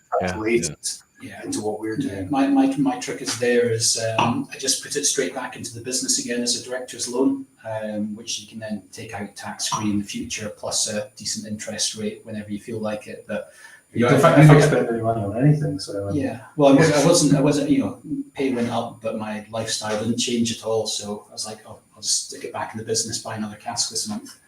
And it's clear that you're driven. It's clear that you're driven, guys. And in fact, James McGoran has touched on one of his questions from patron. So that's a grain of malt, James, from Sweden. He says, "I'd love to know. I'm going to uncork a couple of things here, but before I do that, I'd love to know how they manage to maintain their enthusiasm," says James, "and their love for whiskey amongst all the business side of things. I know they've made comment before that Angus from Decadent has stated that he found once he started his own indie bottler, it somewhat zapped his enthusiasm or focus from simply being a whiskey enthusiast. Are there any steps that they take to maintain that, or has it just become such a part of their everyday life they don't even think about it?" I know how you're going to answer this. I held up this bottle a wee bit earlier, right? This is a New Zealand bottle, and I've chosen to open it tonight because you guys are challenged on naming a little bit. This is, I know you don't put Dornoch on your Dornoch bottles. Maybe that's a Glenmorangie thing. I don't know. I'll ask you about that in a minute. That's all sorted out. Yeah, that's all sorted out. Okay. You've got Redacted Brothers in the States because of the Thompson name. This is a Thompson distillery. This is a Thompson distillery from New Zealand. This was brought to me by Dave Swift. He brought this to Glasgow and gifted it to me. I've just uncorked it in front of you tonight. You know what I'm going to say. This is a gorgeous glass of whiskey. It's a wee bit cognac-y, armagnac-y and vibe. It's quite light. It's very fruity. For you to have any intelligence on what this was, it's not just because of the name. It's because you still pursue whiskey because you still love it. So to James's question, is that a challenge for you? No, it's kind of yeah. there's different parts to it, so you kind of, I think as well, because our hobby and a bit of business is always intermingled, so kind of the hobby side of things getting out of control kind of coincided with running the front of house and the whiskey bar at the family hotel. So there's always been a kind of an integrated business aspect to it. We would go and hunt down really awesome old rare bottles, open it first with friends, and then put it on the bar. So there's always a degree of consideration on like, okay, if I'm going to, there's being philanthropic and sharing. So we'd always be like, can we at least hit break even with the bottle? Is that the thing we can do? But I don't know. I think because part of what when you're doing work, when you're doing business, it's a value exchange. You're generating value for other people, and in exchange you get money back to do more of that. And I think we take a little bit of pleasure in that. I mean, there is days when there's like a lot of things you don't really want to do. There's elements of paperwork and compliance that need done that you'd rather someone else did it. And maybe we'll get to the point where you can delegate. Trying to. But that turned into running our own distillery. Production became the main focus. That was a big playground, and that turned into the independent bottling where you're playing with casks. And I think there was a really nice period for a few years where you were super comfortable before you started making the next big move, and it's kind of like that was a nice time. You're playing with production, you were kind of financially stable, and you could have just had a long-term, nice little comfortable business from that. But there's something about the challenge, and I don't know. Ambition's the wrong word. But it's almost like that kind of entrepreneurial grain that's been planted. We can't help a project. We can't help but carry on. I have to be honest. Can I be selfish when I hear you speaking there? If I'm talking about me, right? I've just opened this. I was looking for the cask, but I'd maybe have to look on the back. Okay, it's 5 years. It looks like a finish in an Oloroso hogshead. I've just opened this Chininic, 17-year-old. 5 years considered a finish. Sorry. Okay, I rewrite whatever. It's moved casks at some point. 100 proof, 57.1%. It's not my style of whiskey, to be honest. The Oloroso, but this isn't a sherry bomb. This is just marvelously dense. Wonderful stuff. Only yielded 100 bottles. I don't know if it was a single cask that did that. I think it looks like it was.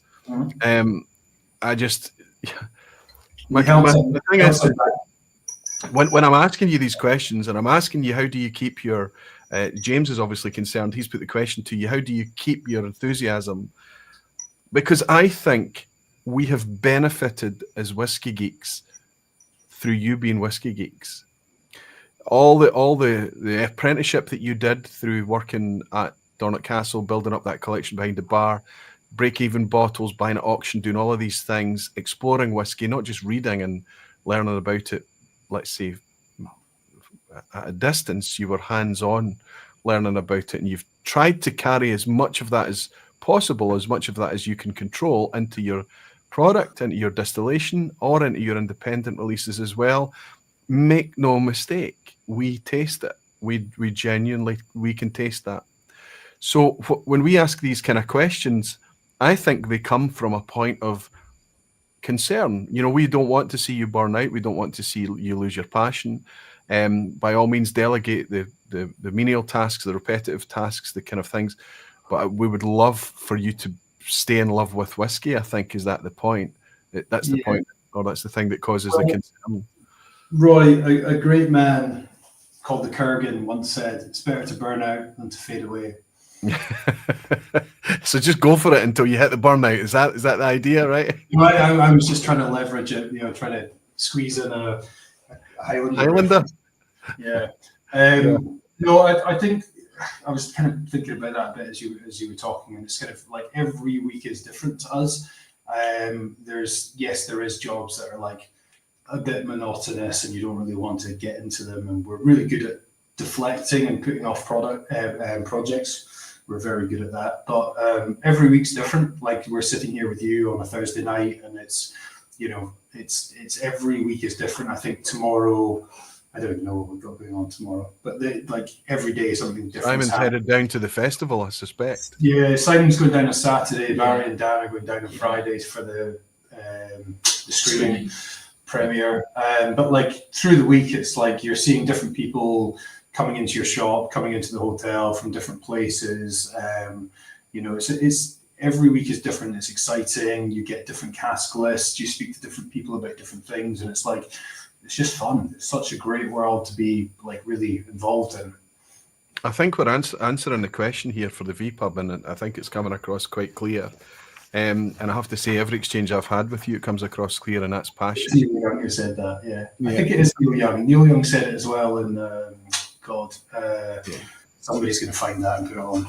But it's excitement. I mean, I think it doesn't matter how long in the tooth you are in whiskey when you sit down with somebody who's like-minded, and it doesn't matter how much knowledge they have. It doesn't matter what their style or vibe is. It doesn't. If they're just excited by whiskey or just passionate about whiskey, that's all you need. And you can kind of feed off each other. You get in groups, and it's heightened even more. If you don't mind, I'm going to read out a few of these questions. There's no point in harvesting these questions in advance if I don't hit you with them. A couple of them are quite good. Adrian H has asked, do the lads envisage obtaining interesting casks will become easier as global demand continues to fall? Are you seeing a softening there as things opening up again? Yeah. I'm having to watch Phil. He has bought. I haven't bought because we have no money, but well, you have bought. I've reserved a lot of casks. Then you've got even more. Then we've got even more reserved. But yeah, there's keep the badge going, Phil. Don't just go. Yeah, just keep reserving. Sorry, Simon. Sorry. Yeah, there's been a lot recently. We definitely scale. Well, I think the opportunities there. I think you summed it up the other day when you said that like the prices are now negotiable. The terms are now negotiable. No, it's like but it's back to how it probably should be, where brokers are actually having to work for the sale, and it's not just a case of being like take it or leave it. Someone else is going to buy it, and companies and bottlers are going to have to work for it with their customers. Yeah, they've got to work. They've got to do the same thing with their customers. They've got to offer a really good value transaction with your customer. Yeah.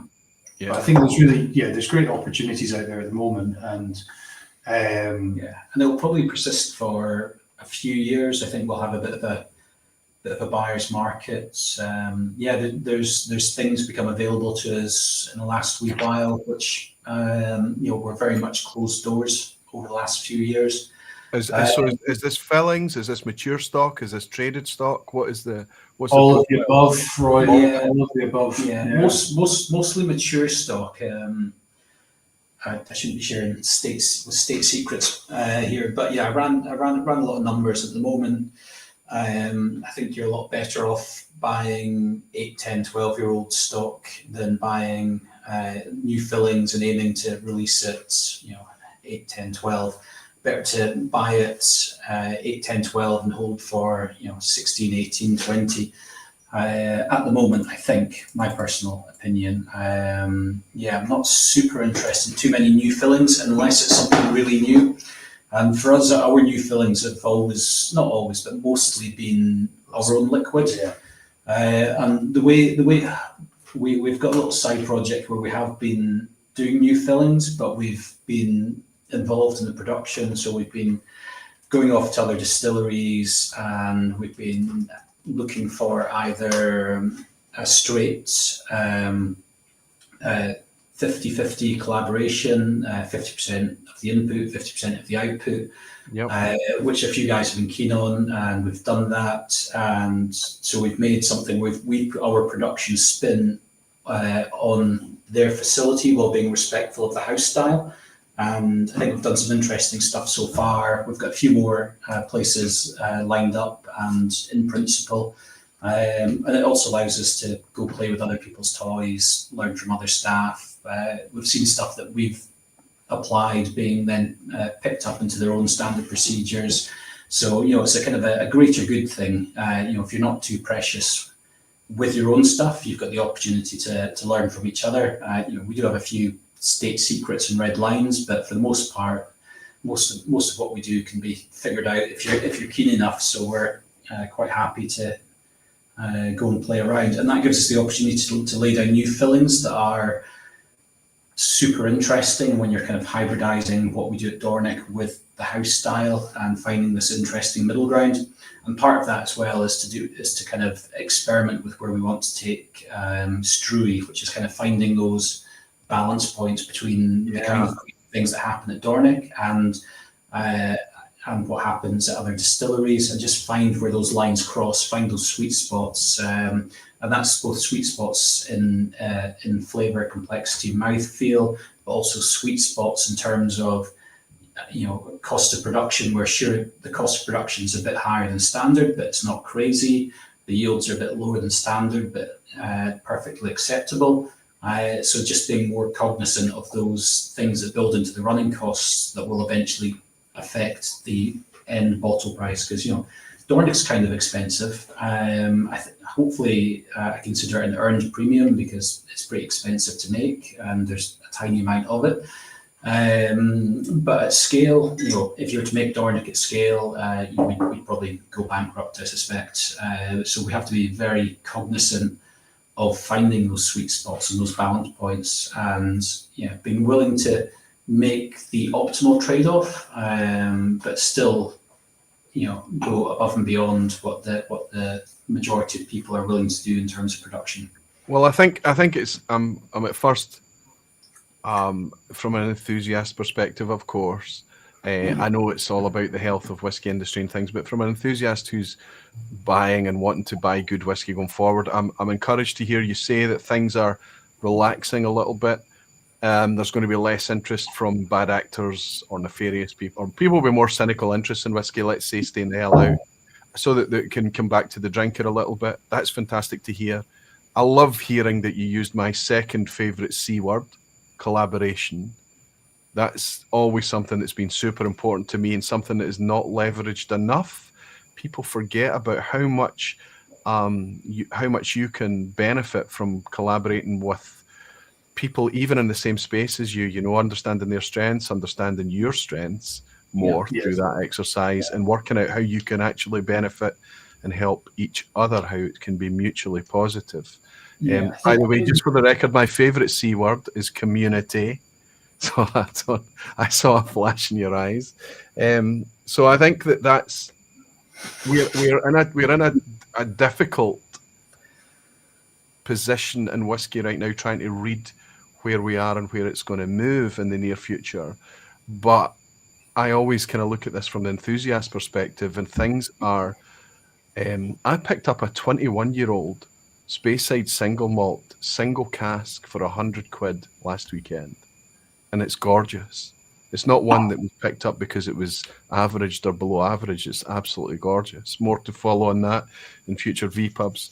Sam Grimwood is asking, what would be your dream cask to bottle? This is an easy one to answer. It should be a straightforward thing. I'll accept one answer from both of you. So that's two. Sam Grimwood is saying, what would be your dream cask to bottle? He's obviously looking at the independent side there. If you could find one cask, what would it be?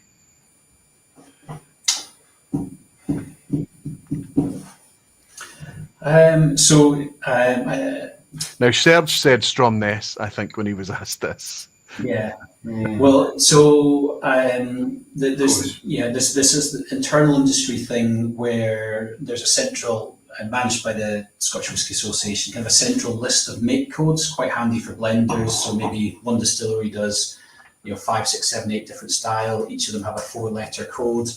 And that system was set up in 1993 and standardized across all the members of the Scotch Whisky Association. And there's a few distilleries with registered make codes on there, which would indicate that these distilleries still existed, as in stock still existed in warehouses in 1993. So there's Malt Mill, Parkmore. Who else was on there? There's a couple of other like unicorn stuff. Real unicorn stuff. I mean, those casks will be long gone now. They would have gone under proof or not been of sufficient quality for drinking, and maybe thrown in a old premium blend or something, they'll be long gone. But it's fun to think that in 1993 these things still existed in warehouses in Scotland. So yeah, but yeah, unicorns, yeah. Apollo would be fun. That's Apollo, yep. Yeah, the ruins of Apollo aren't too far away from us here, and we've got one of the old blown glass drinks dispensers from Apollo. There was Helmsdale Distillery north of here as well, and we've got the old hydrometer drip tray from Distillery. I think Distillery was demolished like 1820 something, and it's engraved with Helmsdale Distillery, and the pattern of the drip tray is stamped out as an HD. And wow. No idea what that would have tasted like. I found some old plans, and it's basically like part distillery, part pig farm, basically.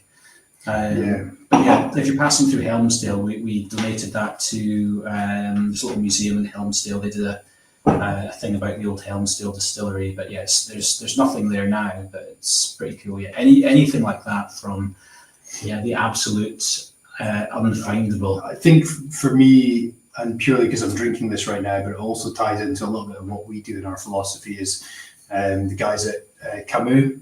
So Camus is a Calvados producer, and it's led... Calvados, hold it a bit closer to the camera, will you, please, Phil? It's all about this producer, Camus. So Camus are just incredible. So they're two brothers. We're in orchard territory here. This is apple brandy you're talking about, right? Two brothers. And there's like very little out there on the internet about them. They don't really accept visitors. I think one of the interviews I found with them, they were talking about, would you think about increasing your production, perhaps outsourcing your apples from different orchards, bringing them in and doing the production in-house? And they were like, why? I've got everything I need. I don't want for any more. So they produce about 16,000 bottles a year, but they do really amazing stuff like deliberate oxidization. So they aim for 40% is what they like to bottle their liquid at, and they aim for deliberate oxidization to try and lose alcohol through natural evaporation and concentrate the spirit down to 40%. So it's just utterly exceptional. Naturally arrived at strength rather than dilution, right? Yeah, I think there's final degrees of dilution, but like it is naturally really concentrated. And then a lot of the stuff you try at 40, 50, 60, 70 years old is still very fruit led. So it's like not just wood flavor, it actually tastes the core ingredients. So for me, these guys have been a complete revelation, and I have so much respect for the production style that they do. There's a price on that bottle. Is that per dram? That's per dram, yeah. So we don't really, nobody buys it. I just pour it for people, and it's now empty. But it was £50 a measure, and it is expensive, but it's exceptional, and the quality, just the attention to detail. Well, I'll thank you, Phil, for at least mentioning something that's theoretically possible with some endeavour to actually get your hands on. What about a one-word answer from each of you for something that actually exists that you would like? Does that happen? I mean, is there must still be. When were you last offered a cask of Oban or Royal Lochnagar or? Yeah, I'm going to be a bit flippant here, and I saw on the make code sheet heavily peated Speyburn. Peated Speyburn. Heavily peated Speyburn is on the spec. What's it called? The make code spec sheet. Yeah. So somewhere out there exists heavily peated Speyburn, probably for blending purposes, and is shipped out to like Thailand to go to Sangsong. But yeah. Well, I know there's a bit of tongue in cheek there, but I know that you're both genuine fans of Speyburn. Total fanboys. As am I. I've been raving about this stuff for. It's just been such an under the radar thing. Is this the closest you can get to Mortlach that we can actually buy at a reasonable price? Would you suggest? There is a way. What's that retail product for? 60 quid, 65 quid. Yeah, it's pretty good, really, isn't it? It's fabulous liquid, but unfortunately it's disappearing now, so grab it while you can, because they're rendering it to 40%, which is just utterly heartbreaking. Hence that petition. Maybe you've signed it, boys. If you have, I have signed it, yes. Yep, thank you so much. So yeah, it's nice to hear that there are still things that's out there unexplored that we could still, and if anybody could get their hands on it, it's you guys. Let's go to Greg in Canada, Watchman 999. He's saying it's always interesting to hear perspectives on the state of the industry and how Thompson Brothers are seeing it. Prices seem to have levelled off, but is there a downward price pressure in the offing due to a loch or some other version of oversupply? I think we've touched on that slightly, but would you say there is a continued downward price pressure, or? Yeah, kind of. So, I mean, like I said, I think for your like core, whatever it is, like 40-ish pound bottle of whiskey these days, yeah, it's pretty much in line with inflation, always has been. I don't think that's going to change. When you start to see an oversupply on the older stuff, yeah, that would be cool.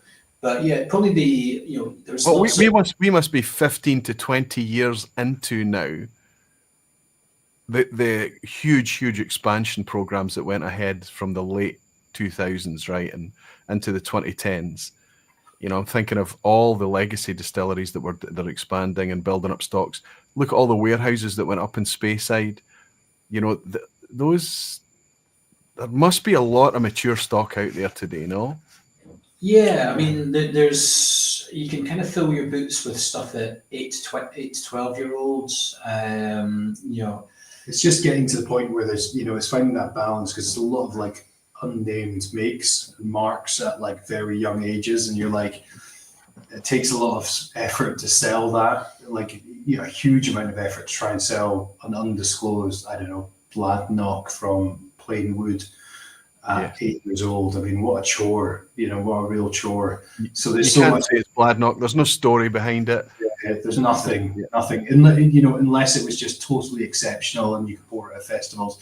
And if the other side of that equation is, what's the price? If it's 30 quid, then sure, yeah, sign me up. I'll have a bottle and I'll try it. But yeah, that's kind of where I think the industry is at the moment. It needs to kind of find that equilibrium balance. I think there's probably a bit of oversupply gone into a lot of blending houses, and yeah, I think it's really interesting. And I understand brand protection. I really do. I come from that background, but I think there's a lot of hubris locked up in that, and they need to relax a little bit and realise how much a wee bit of collaboration and mutual support can really help heighten a brand. Yeah, I think it's ensuring. Yeah, I think it's just ensuring that whoever's buying it is doing the right thing with that product. Yes. And then traditionally, it's like, I don't know, Diageo sell to, I'm really just going to pick a name here, let's say Douglas Lang, and then Douglas Lang, they sell it with, okay, they're going to definitely bottle this as Clynelish, and they're going to do a really great job to represent Clynelish as the brand, but they end up selling it and ends up in the market and then ends up going somewhere else and so on, and then all of a sudden it's, the brand equity could be ruined by somebody throwing it into like a Dechar Bordeaux cask for 6 months or something. I think that's their worry. I would accept that point. It's absolutely valid, and we know that this is.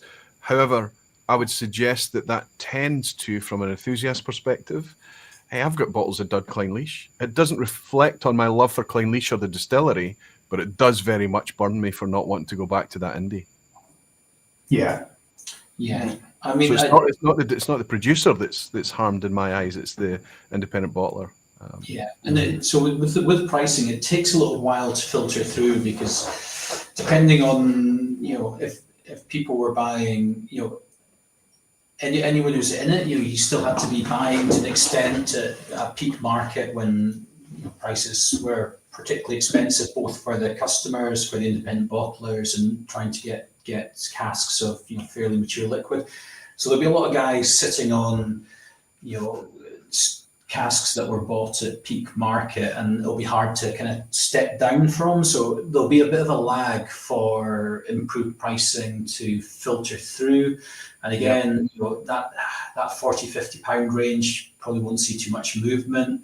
Maybe in that kind of mid-range for a while. There's not been a lot of movement on the kind of higher age statements. There is still a bit of scarcity there if you're looking at 18, 21, 25-year-old stock. Definitely some of the prices on them feel more realistic, but still a little bit on the pricey side. But yeah, I think it's gonna even out. You've lost the investor, flipper, scalper kind of segment of the market that as soon as there wasn't easy money to be made. They've moved on to the next thing, or back to concert tickets and training shoes, right? Yeah, so you're kind of returning to fundamentals, and the fundamentals weren't really supporting those prices. Some of us were paying it some of the time, getting caught up in the FOMO. If I don't get it, then I'm missing out. I'm not getting the things that I really wanted. But those people applying that kind of pressure have dropped off, and it's going to take companies a little while to kind of work their prices back a little bit on some things like special releases or special annual releases, anything with a bigger age statement. Because in a lot of cases, it's probably just not going to move if it's not suitably priced. So I think we're going to see a bit of a return to fundamentals. There's going to be a bit of a lag. It's not going to happen overnight.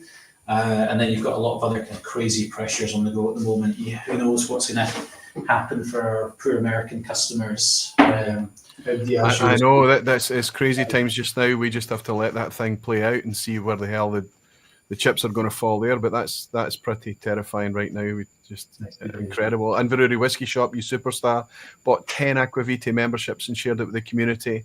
Thank you so much for your support and your generosity. David Hong, as always. Hey folks, greetings from New York City. He's just dropped in, and like he always does. But he's left a wee message tonight as well. Thank you very much, David, for your dram, buddy. It's a pleasure to have you in here. So that's super encouraging to hear. Arnie, Doodle the Drams, asked a wee question, and you've touched on this, Phil. You talked about your corporate structure and things like that, but he's asking, I'd love to know how they're building their team up.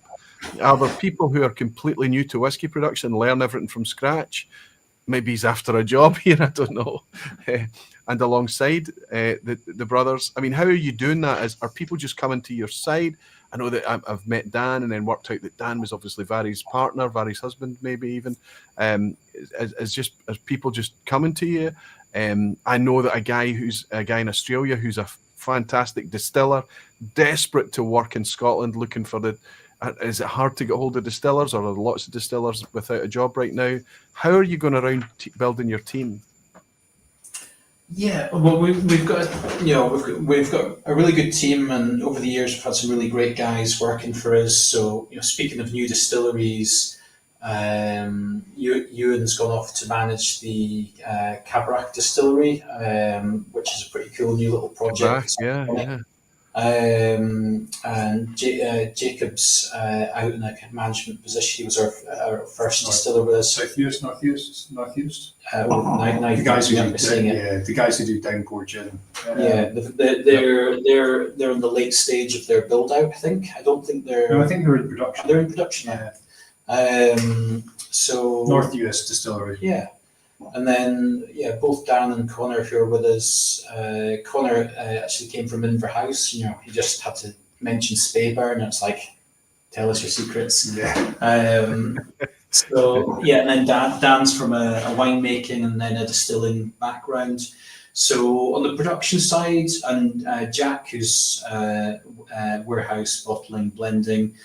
He's from a kind of a wine retail background, but he was super passionate, great nose, palate, frame of reference on flavors, and he's turned out to be a really talented blender as well, which is good. I think we've trusted really good people to do great things, and I think on the distilling side of things, you do have two guys in there who have got qualifications in brewing and distilling, and they are talented brewers and they know what they're doing, and they're very methodical and scientific with their approach, but they also embrace the kind of natural funk and variation that Dornick provides. I think on the more operations side, Simon and I, obviously coming from a hospitality background, everybody we've got on the operations side, so Jack and Anna and Josh and Vary and myself and Simon, we're all from a hospitality background, so it's like all of what can you do in a situation, how can you manage that situation, and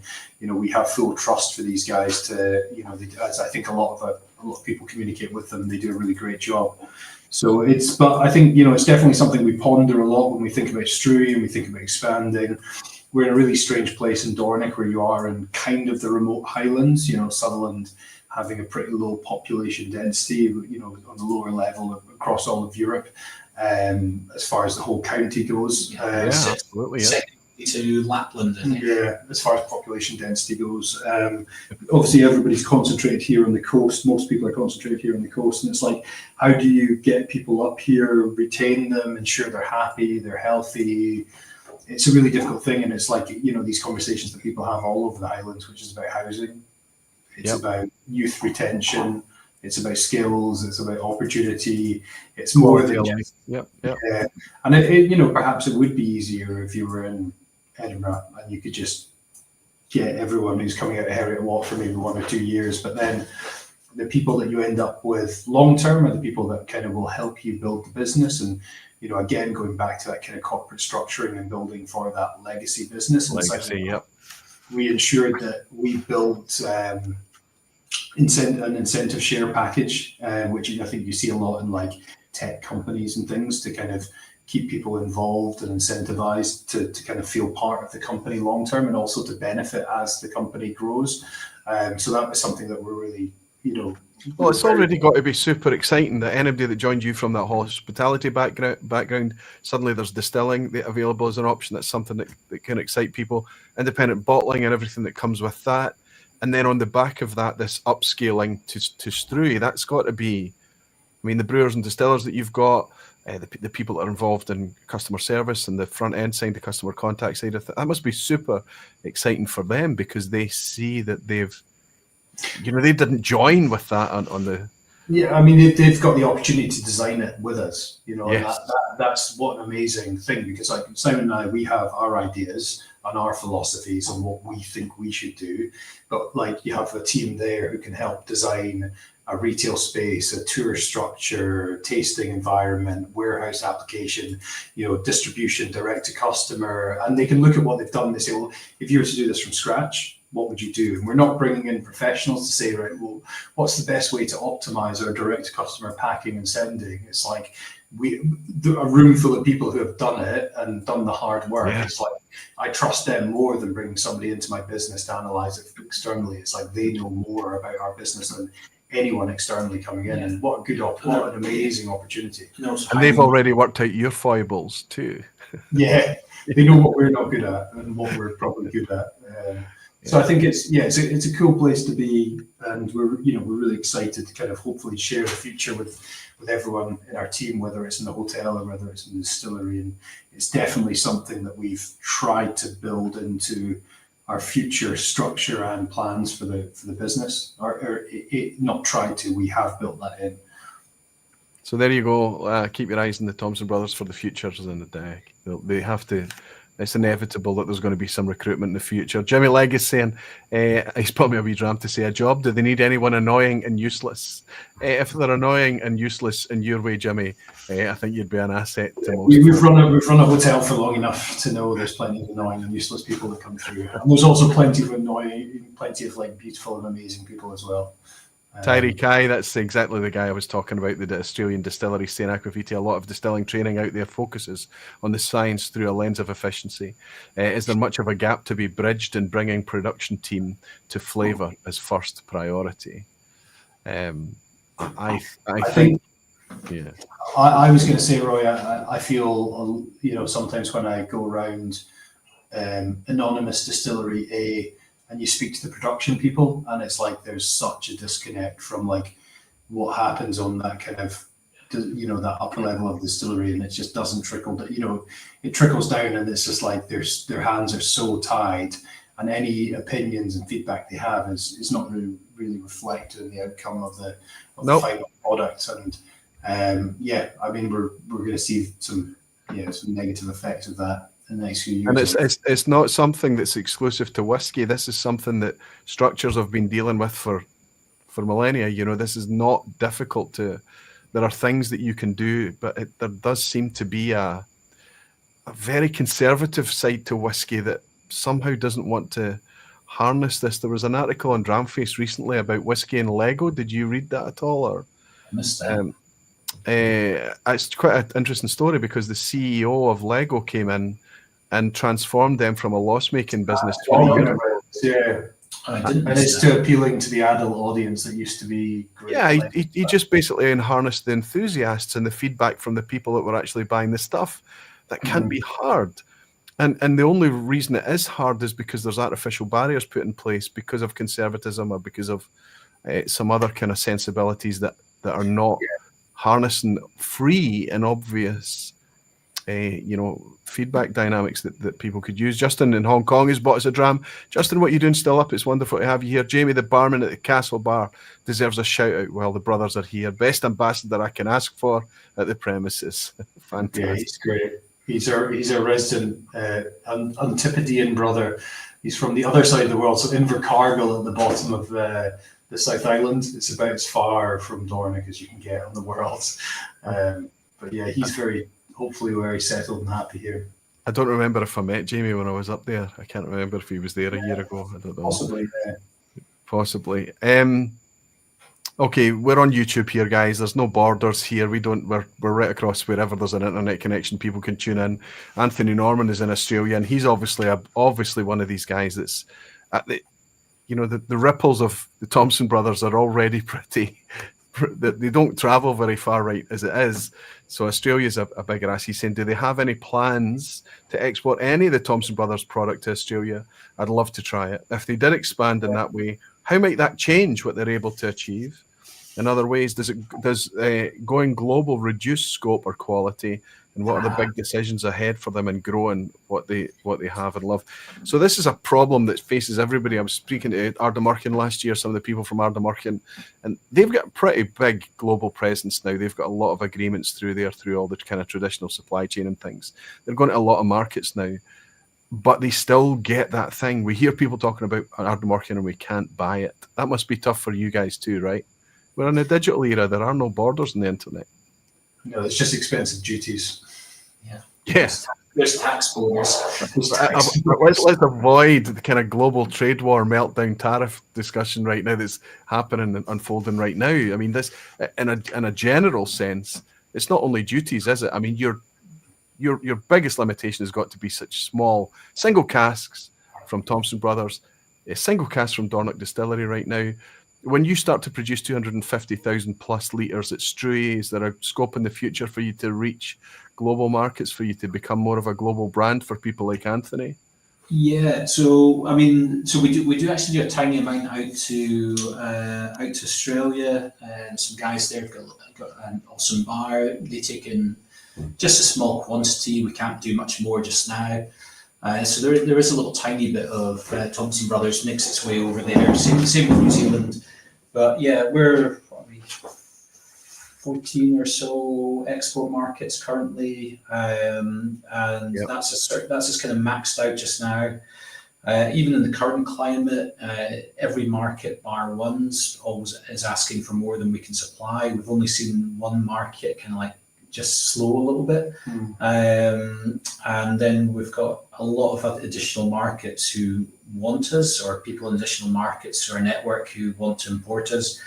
So we've got a lot of headspace to expand, once we've got the handling capacity to do that, which we will do at Struy, and we've got a kind of an intermediate plan to do a bit more than we already do. But keeping up quality, that's a very interesting question. So I've kind of game planned that out, and yeah, I don't think I should probably share too much secret sauce just now, but certainly it's been heavily considered and strategized how to maintain quality, and this is specifically to the Thompson Brothers side of it. When you're looking at the single cask independent bottlings, the blends, the other interesting products we've got in development, releasing very, very shortly. And so there's a bit of a strategy to make sure you're putting out the absolute best there. But yeah, secret sauce, so I'll keep that to myself for now. But it's been heavily Szechuan dipping sauce. Yeah, it's been heavily considered and thought about. So there you go, Anthony. Stay positive, stay optimistic. There's a chance that it's going to get out there. I have to say that the scales that you're talking about, the bottle out turns, you talked about 60,000 bottles coming out of what you're producing just now, stepping up to 120 when Struy's on stream. Consider Ardnahoe inaugural release last year. I bought up a few of those because I loved it so much. Quickly ran into trouble trying to source any more. It did disappear. That was a 70,000 bottle outturn. Yeah. So It thins out when you spread it across, Right. 40, 50 markets across the world. Yeah, batch 2, 3, 4, 5, 6, 7. They're the difficult ones to sell.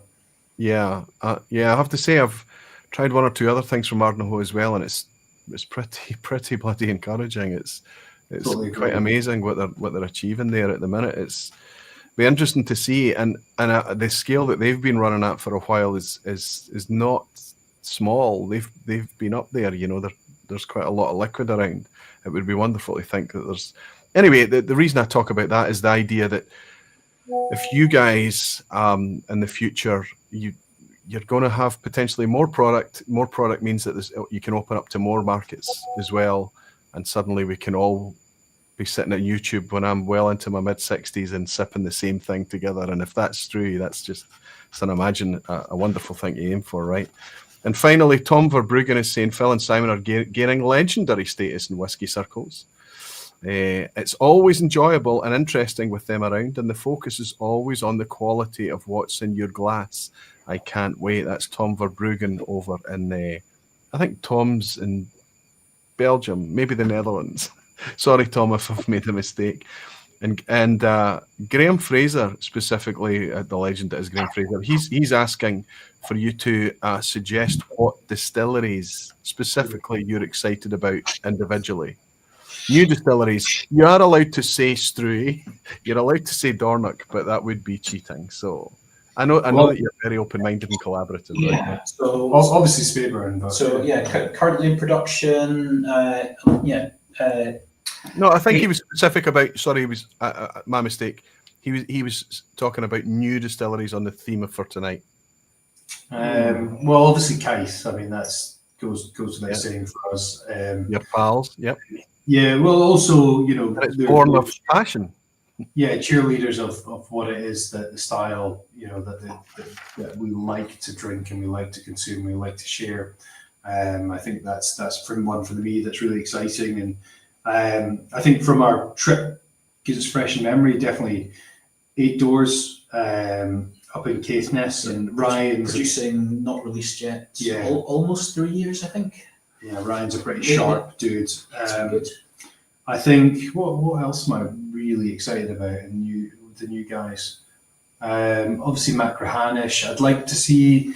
I mean, I don't know where the project is, but I'd love to see the North Star Dalriata project, kind of, whether it's the full 750k RLA or whether it's something more modest. I'd love to see Ian give it a blast. That would be cool.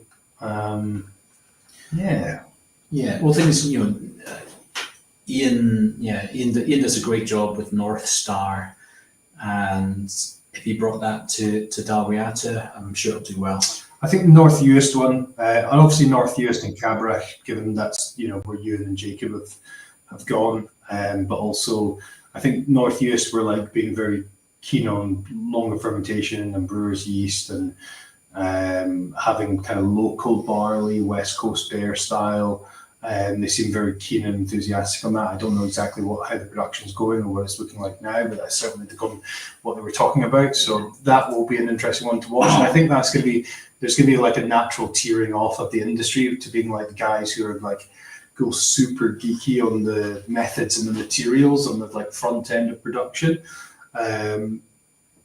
I think there's a lot of cool people doing some really interesting stuff there. Yeah, I think anywhere where people's hearts are in the right place, and by right place I mean with regards to the liquid, as opposed to local community interest and net zero and all these kind of things. That's all a nice added bonus. But if their heart's in the right place with regards to the liquid, if they're whiskey people, it's probably going to be fine. Yeah, obviously, I'm pretty positive Sikindra will make ridiculously good whiskey as well, with the team that he's got around him. Portentruan on Isla, and see how he turns around Turmore as well. I think it's going to be, honestly, I think Turmore perhaps a little bit slower. I think there was perhaps from what I gather, some blending contracts that might have been in place for like longer periods where they were looking for consistent stock. But I think when they get full control on what it is that they can do at Tormore, it'll be super interesting. And yeah, Port na Trúin. I mean, you know, Sukhinder comes from the perspective of being like a total whiskey geek with loads of experience of amazing whiskey. So I think they'll do a brilliant job. Yeah, I mean, I can't think of a better time to pour this wee Dornoch single cask in. So given the whiskey show, his last whiskey show. Yeah. There is a loose connection to Sukhinder with this bottle, right? And maybe Dallas do. Perhaps the guys. Is it Eastleigh? Yeah. They might do a decent job. I hope that they'll keep it totally old school. You know, look at the. That would be cool. I think the plan is that the language is working museum, right? So we hope, we keep our fingers crossed. It's interesting because you've covered a fair amount. You've been all the way up to the Hebrides and the very, very north of the country, all the way down to the Kintyre Peninsula down. You've mentioned 2 Campbelltown distilleries. There's all these kind of opaque projects that are quite mature, like Ardross and things like that we're really not sure what's happening behind the scenes, but they're holding their cards close to their chest right now. It's not a concern if you're a whiskey drinker or a whiskey enthusiast, right? The stuff that's going on in whiskey right now, the future is super, super bright for us as whiskey lovers. And I just, even if we've got a lot of stuff on the shelf right now, it's going to take us a wee while to catch up and get through things again. I think the stuff that's coming in the future is going to be a completely different prospect from what we've been enjoying for the last 20 years. I think it's going to start to maybe, am I being too optimistic, too naive, too hopeful to suggest it might move back something closer to the types of profiles that you boys were enjoying when you first discovered whiskey, buying all these old bottles and behind the bar at Dornoch? There's a lot of like diversity in the make, you know, and it was like you did see that regional diversity in spirits and spirit character. You know, you kind of talk about it a lot when you think about like a 70s or a 60s space side. It's like, you know, things like Colburn or Conville Moor were like so vastly different to like Glenfiddich or Balvenie, and then you know, it was really hard to tell. You know, there's big diversity between all of these makes, whereas now, if you were to try like Speyside A versus Speyside B from plain wood over X period of time, it would be like, name that distillery, you'd be like, yeah, I don't know. It used to be very difficult. You used to be able to tell the difference between distilleries much more easily. We find it a lot easier with older bottles, with modern bottles. You know, there is obviously decent differences between them, but there's a narrowing. Yes. Distilleries. And you know, we might see a time when that starts to massively diverge again, not just as a character, as a single, but as them representing a more specific individual role for their blending, rather than everyone trying to hold the middle. You know, that kind of like bulk middle of a blend. Yeah, be the malt that blenders want to buy because it's good thought filler. Yeah. You know, or when they're dreaming about a product or creating a product, one of the backbones, one of the things that they want to, you know, the person, the malt that makes the team sheet first every time, right? That's what you need to strike. Be a Brora, don't be a Tina. You know, that's kind of you'll get a fight from me there. I happen to. No, I love Tina, but you know what I mean. It's like if you were to anchor a blend with Brora, it's going to be a pretty big, chunky, robust thing that might not meet certain market specifications and so on. But yeah, it's going to be a belter. It's going to be a belter to the right audience. Yeah. I think that's the point we're in, where we've got this kind of amazing global whiskey community that kind of. I think we are transitioning to prioritizing flavour as a community. I mean, it's not about. I think it's becoming less about brand, becoming less about status and aspiration to a brand and things. And I think we are starting to understand that it's so much, you know, blind tasting, sharing whiskies, getting excited about different things, being promiscuous. I think we are starting to transition much more. I'm speaking globally here, to flavour over brand again. Maybe I'm being a wee bit more wee bit naive. Tyree is saying, I think some Scot might have said efficiency is the enemy of character. Hard to have individually when production is dictated by maximum LPAs. Aye, I think if Tyree ever makes it to Scotland, I'll make sure that you boys get a chance to have a wee bit of a chat with him. I think I'd love a recommend. I'm going to Melbourne and Tasmania next year, so I'd love a recommendation on some distillery visits and some bars and things like that. Well, there's a fella there that would probably recommend and probably take you there as well. Listen, I want to point out, throughout tonight, I've been holding up. I didn't open this tonight, but I've got a very, very nice event that I do want to open this for. I've opened your Chinook, opened that Thompson, and I've been obviously pouring this, but I want to just point out that nothing I'm holding up in front of the camera can be purchased. There's no sales pitch behind this. This is just me kind of being on theme and going along with it.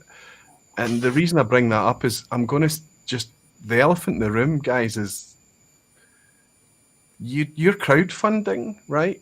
If somebody like me, if I had any money, which I don't, let's pretend I have money. Imagine, is there a space for me to invest in your projects, or is it an invitation thing? How's it happening? We've been fundraising a few weeks now. It's going pretty good. Can't really say too much stuff that's kind of like vaguely financially promoting. So there's a public side of it. Same deal as the private guys we've already got on board are getting via Crowdcube.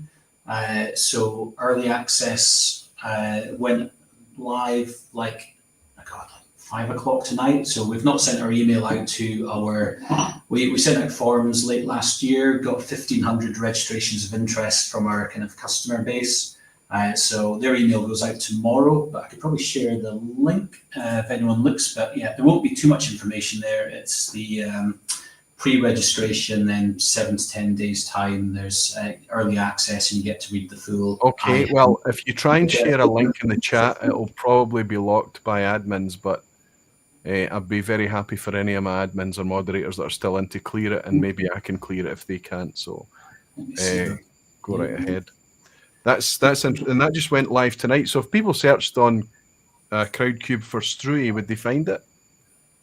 No, it's not searchable. It's it's the early access pre-registration. So it's basically where okay. Our own people in, and then in about 7 to 10 days it'll be it'll be live to the public. But let me see. So I've got a $5. Is that okay? What's the minimum investment? Is that? I don't want to bill it. I think it's fantastic. I think it's one of these things where we'll put all the information out there and people can make their own call and their own decision on it. I think it's really important to kind of do that. And I think with obviously we have our outlook and our philosophy on what we want to do and what we want to achieve. And it's obviously, if you feel that aligns, then and you feel comfortable with it and you've gone through your due diligence, then we'd love to. Essentially, Dornick Distillery was built by the whisky community, and that was kind of at the heart of what we did in the early days, and it still is, and it kind of echoes through into Thompson Brothers and into the other projects we followed into. So for us, it's really important to kind of do that as we're moving forward. And crowdfunding was, we have raised funds privately, but crowdfunding was always part of our plan. What's the same raise? It's the same raise. Just part of it's kind of, we've got some kind of bigger hitters coming in privately, mostly from the whisky business, whisky enthusiast world, and then friends and family. Really, we've been very careful not to court any. I don't want to use the term cynical money in case we need to go chasing it come the end of it. But I think we're looking pretty good from just the enthusiast base, I guess, plus whisky business people. But yeah, probably shouldn't do too much on that because you don't want to slip up and do. Well, one of my moderators, Ben Whiskey with Molly, is telling me that a non-moderator maybe can't post any links anyway, which is fine. But if you felt something that was appropriate to share with me, to put in the comments or put in the description box afterwards, you can let me know, but I'll leave that to your call.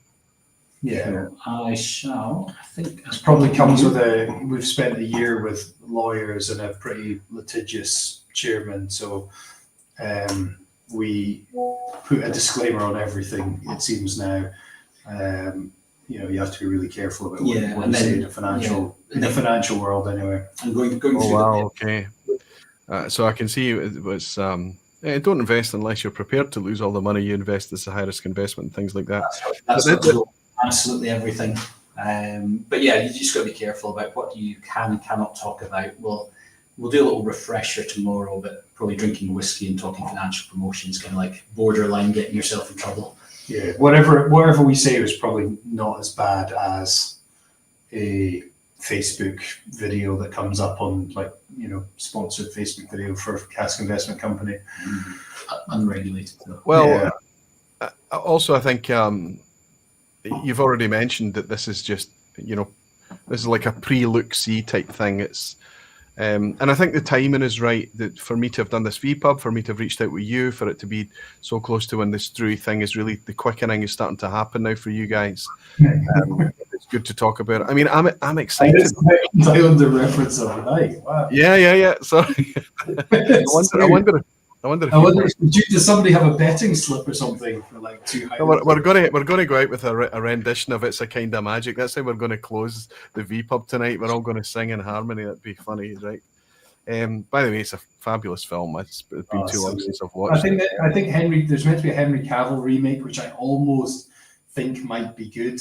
And normally when you hear about a remake of like a great 80s movie, then it's probably going to be terrible. But Henry Cavill, he is a geek at heart. He's doing the Warhammer series anyway. Anyway, I don't want to go off on movie tangents here, but well, enough to say that how when you put an actor that doesn't have the native accent in the role and he cobbles together a really terrible accent. Is he Belgian? Was that where? Yeah, exactly. Yeah. But in that sense, the accent he pulled off was cooler than if it'd been a traditional accent. Just the way. It's just a very good film. Anyway, you've got Ramirez with a very Scottish accent, is it? Yes, it's absurd. Ramirez and he's Scarlet. Sean Connery in the horse, fantastic. There can only be one, says Chris Everwind. Fantastic. Listen, guys, it's clear that as the whiskey flows and the chat goes and things like that, we could be chatting all night. But we're already 2 hours 20 minutes in, and what we've covered is, I think, what drives new distilleries in 2025 is different what was driving some distilleries in 2022.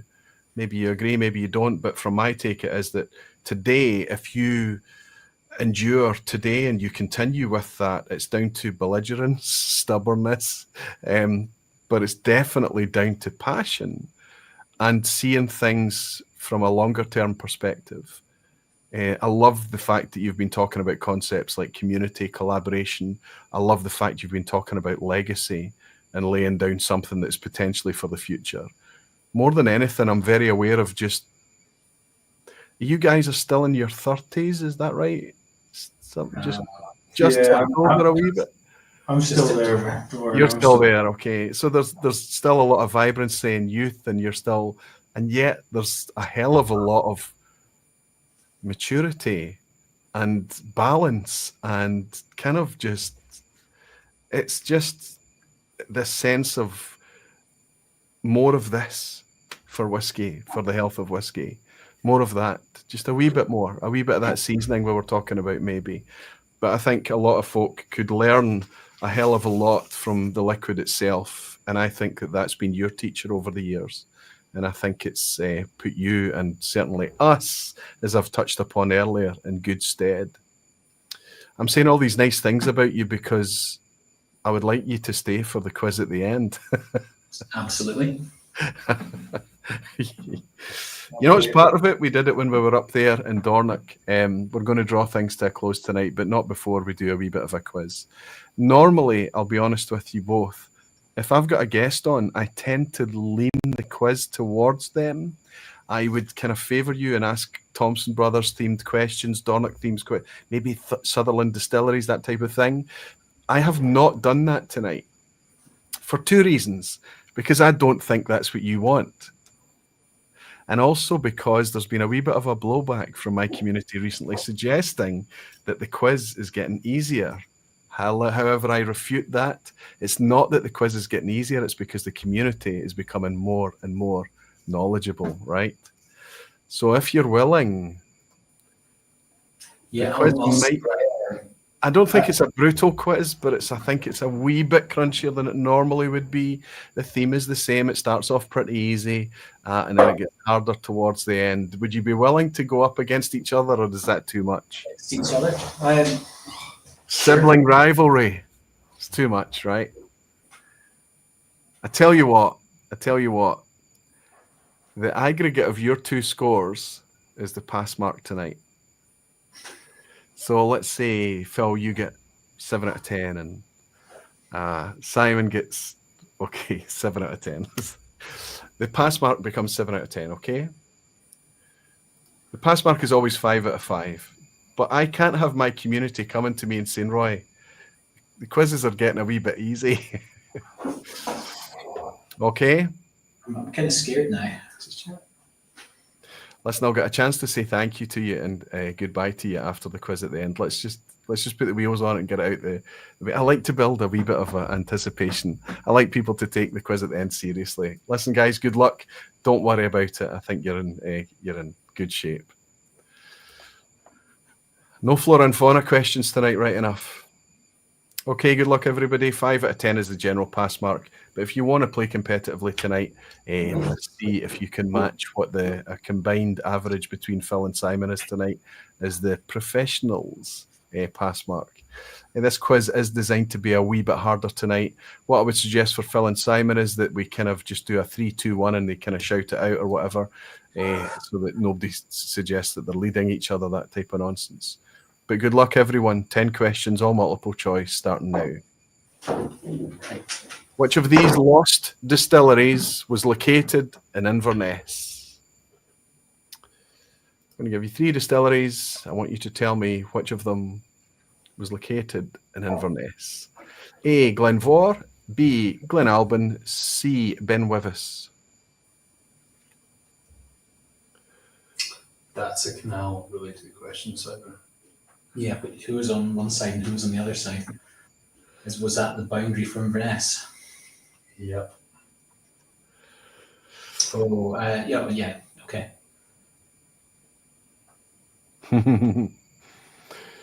Graham Fraser is in participating tonight. Thank you, Graham. Michael C, Gerben Blocher, James Morgan, Pete Head, Lachlan McKenzie, Klaas Falsgraf in Germany, Simon Rigg. Simon, so good to see you, buddy. I hope you're keeping well. Derek K, that looks like a new name. Derek, welcome to the quiz at the end. Rob, Too Slow, fantastic to see you, buddy. Grain of Malt, James in Sweden, Bruce Bernard, Barry Coleman. Barry, is that? No, Barry, I know who you are. You're a patron of mine as well. Mike Molasses, Jimmy Legg. Not C. Is that an answer, says Jimmy? Okay, I'll give you boys a countdown. 3, 2, 1. A and B. A, if it's a trick question, just in case the other side of the canal wasn't Inverness. Don't worry, Simon, don't worry. Spot on, absolutely. A and B. Usually there's a banana skin there because sometimes I'll give people a freebie and all of the answers are potentially correct for question 1 only, so that nobody goes home with a donut, nobody goes home with a 0. But tonight there was a banana skin because there was one wrong there, and that was Benwivas. I overthought it. You did overthink it. I knew you was up to. The point is still intact, Simon. Don't sweat it. Question 2: what was William Grant's job before he founded Glenfiddich Distillery in Dufton in 1886? What did he do before? Willie Grant. Was he A, an excise officer, B, a distillery manager elsewhere, or C, a blender and grocer? What did Willie Grant do before he founded Glenfiddich Distillery? Okay. Yeah. Jimmy Legg is saying Pistolero. I think you might be getting confused with Mr. Smith of Glenlivet fame. Stephen Gibson, aka Springer Ginger. Good to see you, Stephen. How are you keeping? James Morgan thinks it's A. Glenn B thinks it's A. Orange Wool is here. Good to see you, Rule. Hope you're doing well. Jean Kelly thinks it's A. Jimmy Leg is saying, oh, I'm confused. Aquavite. I don't believe it for a second. Jimmy, you're just playing with us. PG Saku.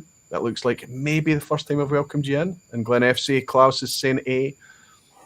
Whiskey with Molly saying, not sure any of these are correct. Oh. Guys, I'll give you a countdown. 3, 2, 1. B. B as well. Any further intelligence on where that might have been? Oh, don't know. Mortlach? Spot on. No. Yep, Mortlach. Yep, well done. Aye. He had a few jobs, but his final job, he ploughed his trade at Mortlach and became the distiller at Mortlach before he went off to found Glenfiddich in 1886. So I'm going to say I have the chat bar open. I was convinced it was B. And then there's so many. There's A's. so many A's, and then I saw Mark Watt say B, and I was like, it's definitely B. Because I was convinced it was B, and then all of the A's made me think it was A. And I doubted myself for a second, and Mark Watt was there to help me. You should close the chat bar. Well, no. Here's the thing. That's part of the thing about the quiz at the end. People say, "Oh, well, people just copy each other." Well, that's right. They do copy each other because we learn from each other. But also, occasionally, there's a banana skin in there. However, the chances of me tripping up somebody like Mark Watt with a banana skin is pretty slim, right? My gut was right. As soon as I saw it from Mark. Well done. Question 3. I am a Highland distillery. I was the first to be opened post-war. By post-war, I mean Second World War. And many of my buildings are converted shops. Even my cooperage was once a furniture store. Who am I? A. Loch Lomond. B. Braeval or Braes of Glenlivet. Or C. Tullibardine. A Highland distillery. I was the first to be opened post-war. Many of my buildings are converted shops. Even my cooperage was once a furniture store. Who am I? Read the question a wee bit, slow down if you're struggling with this. Yeah, well, Loch Lomond was a mill, but then it was like the whole mill town with houses and shops and everything. Could that be it?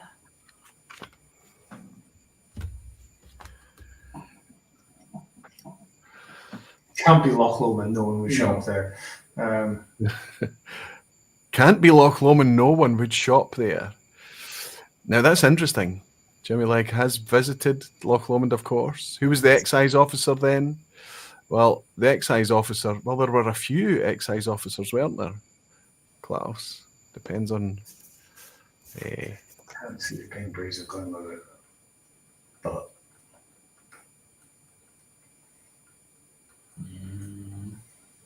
I feel like Tullibardines a banana skin because like you pass it on the A9, it's got shops around it. I feel like they're Rory Dolgetti is in, playing along as well. Good to see you, Rory. I'm looking forward to having a nice session on Sunday at the Belfry. Can't wait, fella. I might risk it on Loch Lomond because it used to be a mill, but there's the whole mill town was on that site, and it's massive. It's like absorbed all those buildings. Was it not a dye works? Oh, dye works. That's it. Yeah, you're right. Dye works. Okay, 3, 2, 1. C. A. Wow. Loch Lomond was founded in 1965. Braeval is not a Highland distillery. It's a Speyside distillery founded in 1973. Tullibardine was founded in 1949. The Eagles Gate was a retail complex that opened up there. It wasn't particularly successful. They ended up taking over all the shops and turning them into warehousing instead. And their cooperage today was actually once a furniture shop. So there you go. Tullibardine. C. Question 4. Which of these malts was produced at Little Mill Distillery? I'm going to give you 4 malts. You have to tell me which was distilled at Little Mill in the Lowlands. A. Dumbuck. B. Dallintober. Or C. Dunglass. Bit easy this, Roy, but bit too easy. Well, maybe for Phil and Simon. Rory's saying me too, Roy. He's looking forward to it as well. Looking forward to inviting. By the way, there's still a couple of tickets left for that tasting. I think, Rory, we're up to about 30 of us are going to be piling into the Belfry on Sunday, but we've got space for a couple more. There's a link. If you're trying to get a hold of the link in order to secure a ticket, you just reach out to me. If you're going to be in Edinburgh on Sunday from 2 p.m. at the Belfry, you can come along. There'll be a fantastic taste. And 30 quid, there'll be aquavite bottlings, but a couple of special treats from me as well. Mark Watt says it's too easy, and he's also probably had like a double magnum of 8% goose. So he's, well, it's kind of. It's right. kind of. Or maybe I'm being arrogant on this. No, I don't think you are. And I think the reason is because I've put a close. Never mind. I won't say. I'll give you a wee countdown and say 3, 2, 1. C. Dunglass. Yeah, C. Lots of people in chat are saying A and C, but I don't know Dumbuck, so I'm gonna have to stick with C. Well, Dallintober is a closed Campbelltown distillery. 100 years ago, it closed. Dunglass is absolutely Little Mill, but Dumbuck was heavily peated Little Mill. Interesting. Dunglass was lightly peated Little Mill. So there you go. Both of those. So just giving you a wee hand. A lot of people in there. Has there ever been any Dumbuck bottlings? And I didn't search or look, to be honest with you. I mean, obviously, Mark Watt's in the chat tonight, but it always impresses me just how knowledgeable folk are for them to be able to spot A and C, right? They're bright, clever, knowledgeable whiskey folk. So Dumbuck and Dunglass. Was there ever any independent bottles? Not officially bottled. Reserved for blends. Never bottled. There you go. Never ever bottled. And given how little mill there is left, the chances of there being much in the way of Dunglass or Dumbuck is next to no chance, right? Interesting. Okay. Question 5 is always a picture question. I'm going to give you a weird question tonight. It's a wee bit blurry, a wee bit pixelated, but we'll do our best. I'm going to give you a label. And you just have to tell me which region we're looking at here. We're obviously this is a top-down aerial view of a distillery. Which region are we in? Are we in A, the Highlands, B, Speyside, or C, Islay? I'll go back and keep that clear so that you can focus on it if you'd like. Gotta say, I do much prefer their older bottlings. You've nailed it already. That's confident tone of voice right there, Simon. Good stuff. Some attrition, but lots of people holding together with a 4 out of 4. Graham Fraser, Danny Hebbington, A. Martins. Me. Phil, I think you're still on 4 out of 4. I am. Yeah, I'm a scrape through the Dunglass. Yeah, you've just had one wee banana skin, Simon. You're still 3 out of 4. Okay, so you guys are confident on this one. Meep 1313. That's definitely a new name. Fairly confident I've not welcomed you to the vPub before. Good to have you. You're suggesting it's B, and Michael C is agreeing with you, saying B. So just to remind everyone, B was Speyside, A is Highland, B is Speyside, C is Islay. After 3, 2, 1, Phil and Simon. A, Highland, yeah. Glenmorangie. Glenmorangie. Absolutely, Highland, just a wee bit south from you guys. Here's a zoom out of the bottle. We've got a wee collection of these going back through all the different brandings and things, and I am blown away how consistent this liquid has been over the decade. Is that one of the 16 Men of Tane bottling, or is that the 16 Them of Tane bottling? Sorry, say that again. 16 Men of Tane or what? 16 Men of Tane they used to kind of use it in the marketing material. I'm not sure. In fact, I think it might be over my shoulder. That photo was taken some time ago. You can see the bottle has since been scalped. Yeah. We opened an old 8-year-old Dalmore, I think bottled 60s, and I was amazed how much it was like, so much like modern Dalmore. It was really bizarre. It was a weird Yeah. moment. I It mean, was definitely genuine, but I mean, really, just the Glenmorangies, you can taste the difference over the decades. Of course, you can. The amount of time it's spent in glass is going to have an effect, a wee bit of old bottle effect, sure.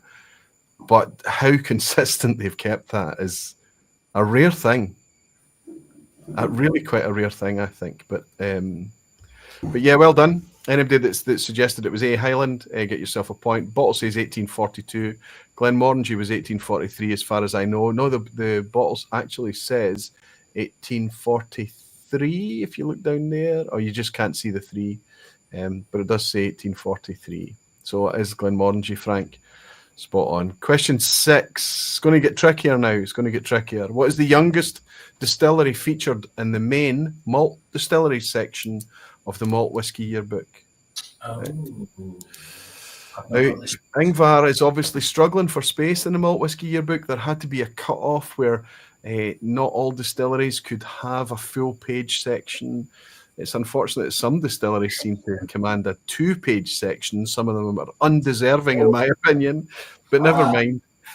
So featured in the main malt distilleries, Yeah. because there's a section for new ones. Yeah, so they've got a new distillery section, a main distillery section, and they've also now got a micro distillery section, which I think would feature Dornoch, right? wow. I've not picked up this year. They've not restocked next door at the whisky shops, and I've not got around to ordering it. Oh no, you don't. You do not actually, despite the fact that you're smaller than Avinjarek, you're about the same size as Deerness, the same size as Moffat, same size as Stirling.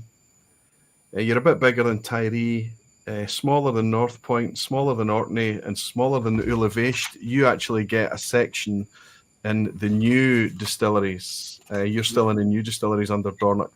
But I think that's because they're looking towards Struy, actually, by the picture here. So they'll need to put Dornoch in the micro distillery section, Struy in the new distillery section. But I want to know what's the youngest. And so who would have made the transition? I'm assuming Ardnamurchan would have moved up with the release of a 10-year-old. No, here's the thing. There's a cut-off that's hard and will not be shifted. And it's been consistent throughout the Malt Whisky Yearbook. So here we go. I'll give you the choices. One of these is the youngest. A, Daftmill. B, Kilchoman. C, Glengyle. Ooh, not Kilchoman.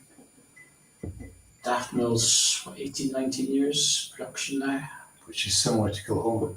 No, Kilchoman's a bit more. Glengyle. What's the oldest Glengyle we've seen? 16, 18 from the modern stuff. They released an age statement last year for the Malts Festival to market.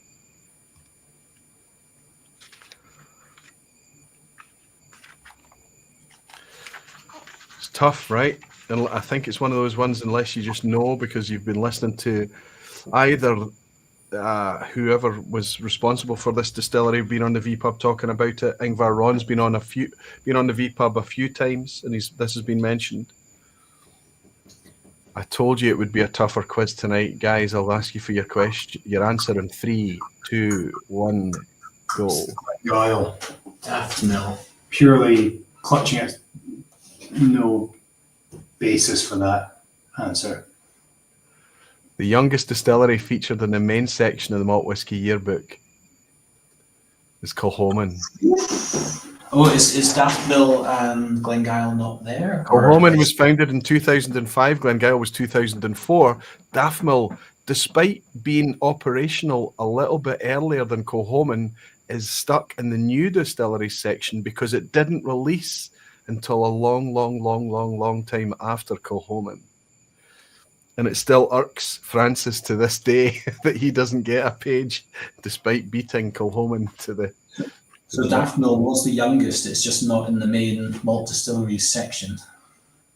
No, it actually remains the same. The Kilchoman remains the youngest.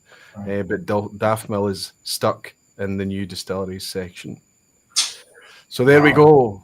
Question 7. Which of these distilleries could be described as being designed in the typical 6-still, glass-fronted Waterloo Street architectural style of the 1960s and 70s? This was a theme that ran through a few Scottish distilleries. I just need you to pick me out the Waterloo Street style distillery. Is that A, Colilla on Isla, B, Altavania in Speyside, or C, Breval in Speyside? Jean Kelly's asking, did Menno ghostwrite this quiz? I'm channeling my inner Menno. Apologies, Jean. Whiskey with Molly is saying, can't believe I stayed up for this Aquavitae. 3 out of 6. Can I change my vote to easy? Yeah, okay, Ben, you were one of the ones that were suggesting you could take it a wee bit harder, so I brought it. What in the hell are you talking about, Aquavitae, says Jimmy Legg. So, are you guys aware of the Waterloo Street style? Yes. Yes, okay, good.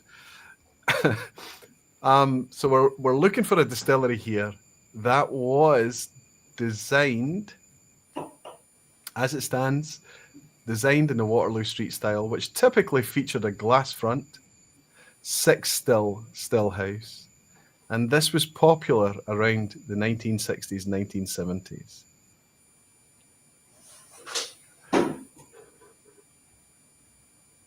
Be careful what you wish for. Okay, guys. I'm looking for the Waterloo Street style distillery after 3, 2, 1. A. Okay.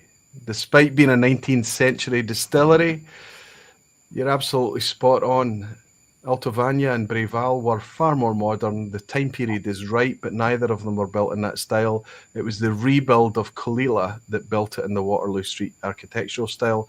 I want to say it was Delmy Evans, but I may be wrong there. I don't think it was. He wasn't the architect. Delmy Evans was Jura and Tullibardine, I think. And Craig Ellicky, not Craig Ellicky.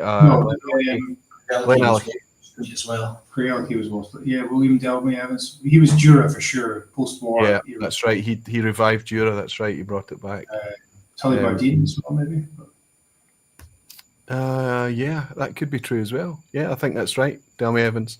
So I'm trying to remember the main architect behind that Waterloo Street style. But the Waterloo Street specifically is Waterloo Street in Glasgow, which must be where the offices were based or something. I'm not sure. And which distillery? There was a liquid bottled to celebrate the Waterloo Street offices from which distillery, Roy? Oh, it was a bottling from DCL. Well, it wasn't DCL. Yeah, Was it Colburn? No. I think it was it Glen Ord. No, it was St Magdalene. Because St Magdalene had a refit in the Waterloo Street style, right? Over the still house. Let me have a look. But yeah, there's one for your one for your quizzes. One for a future quiz. Terrific. It's a brutal quiz tonight. I'm enjoying it. I know that you guys are probably not. I wonder if even Graham Fraser is managing to hold in there with a chance of getting a 10 out of 10 tonight. Question 8. Are you keeping your scores?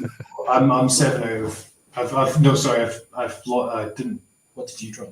I dropped 1 point. I can't remember which one. But Did you drop one? I think so. I Yeah. don't think you did. No, I think it did. I don't recall you dropping one, but when considering, it was. I'm sure I dropped one. okay, this is just horrendous. I feel embarrassed even reading this out, but I'm going for it. When considering the site Macallan is built upon, which of these numbers is the greatest? A, the number of stills in total. B, the number of hours of a typical fermentation. Or C, the number of racked and dunnage warehouses combined. What is the greatest number between those 3 facts when we talk about Macallan and the site that it is today? I know I want the answer to. Well, it's not B. I don't think it's A either. No, I mean the warehousing is massive there. Ridiculous. Yeah. And it's all in the Macallan. You know, there's a huge amount. It's on the Macallan estate, so it's all the same site. Yeah, probably has to be C. So room, assume they do maybe like 72 or 72 warehouses. It's just a horrible question. It's a Yeah. horrible question. It really is. Yeah. There's There's a huge yeah. number of warehouses coming from. Yeah, they can't have 72 Let's say warehouses. 40 or 60 hour fermentation. Well, each warehousing unit at 1,000 meters squared. Could be on the whole ragtime dunnage warehouses. You think of the old school ones as well. How many hours of fermentation would you imagine typically for Macallan? 72 maybe. I don't know, maybe So number of stills. Not that. not that. But warehouses, there's a Warehouses. lot of warehouses There's a lot of there. warehouses. And I kind Is of there 72 warehouses? I kind of want that to be the answer. I want them to have more warehouses than they do hours of fermentation. Always punch up. Yeah. Okay. I'm going to share with you exactly the story here. At Macallan, number of stills in total. In the new distillery, they have 12 wash stills, 24 spirit stills. In the old setup, on the old site, they had 5 and 10 and 2 and 4 over 2 different rooms. That adds up to 57 stills. Number of racked and dunnage warehouses, they have 35 racked warehouses and 16 dunnage warehouses, which comes up to 51 warehouses. Number of hours of typical fermentation is 60. So that is the highest number, but only by a tiny nudge. Tiny nudge. I'm okay not getting that question right. It's just a horrible question. It's horrible. Terrible question. But and I apologize to everyone, but I shouldn't have to because everyone. It's not everyone. Just certain. Some people said all at the same time. Roy, the quiz is getting a wee bit easy. There's too many 10 out of 10s, and I kind of felt that. But maybe I've swung a bit too hard in the opposite direction. Is there anyone 8 out of 8 here? I would be very surprised. I think even Mark Watt is in the car driving up here now with a mallet. Well done. Who is Graham Fraser? Fraser, 8 out of 8. I think I'm 6 out of 8. I'm sure I got something else I wrong. think you're 7 out of 8, Phil. You didn't. I don't think you dropped another. Penultimate Someone- question. Someone has to pay attention. Which of these has been used as a brand under which malt from Glenord Distillery has been bottled? We're looking for Glenord brands. A. Fine Old Glens of Ord. B. Ord. C. Glenordy. 2 of them, yeah. Maybe. Peter is saying Graham is still holding on. Jimmy Likes has bought me a dram to say that had better be the last Macallan question. Mike Molasses is saying half the fun is complaining about the difficulty. Thanks, Mike. Thank you. It's been a while since we've had Menno on.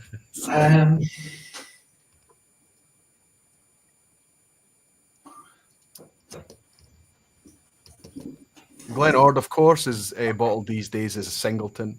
It makes it into the top 5 global selling malts as a singleton, but singleton relies on Glendullan and Duffton as well, of course.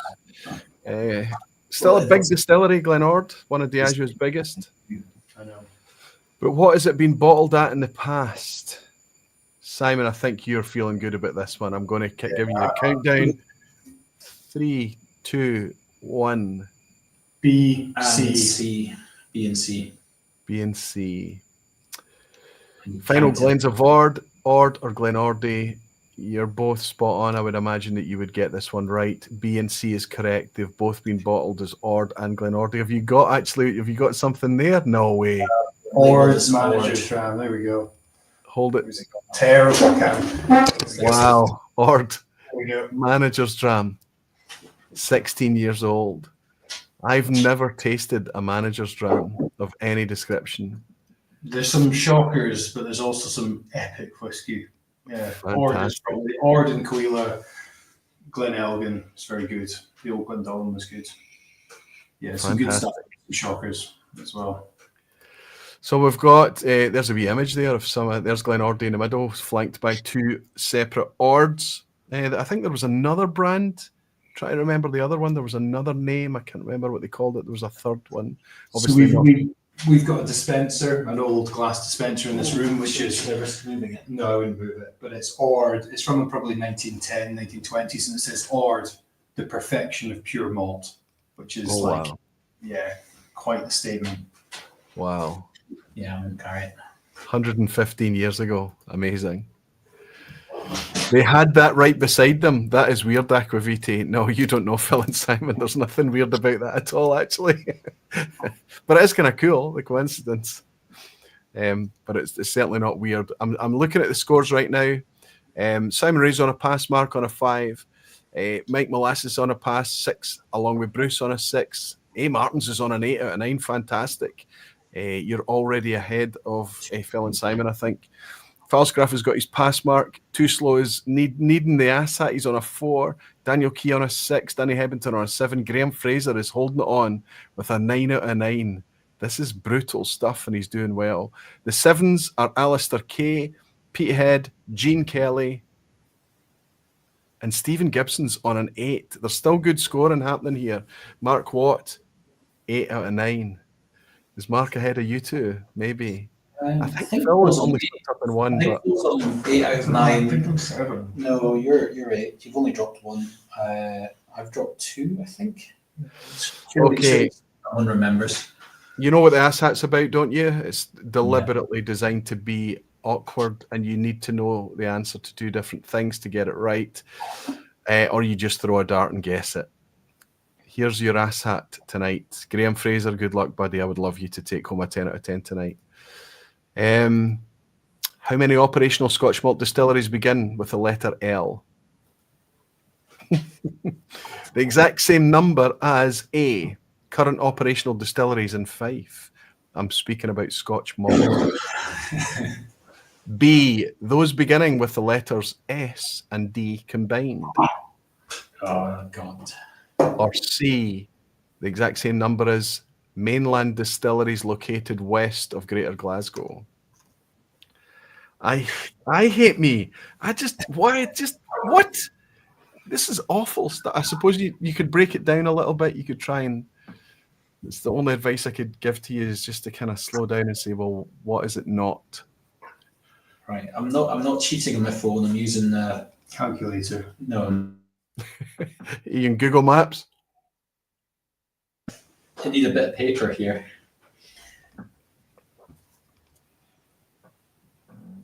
Answer also only malt. Yeah, everything is single malt Scotch distilleries.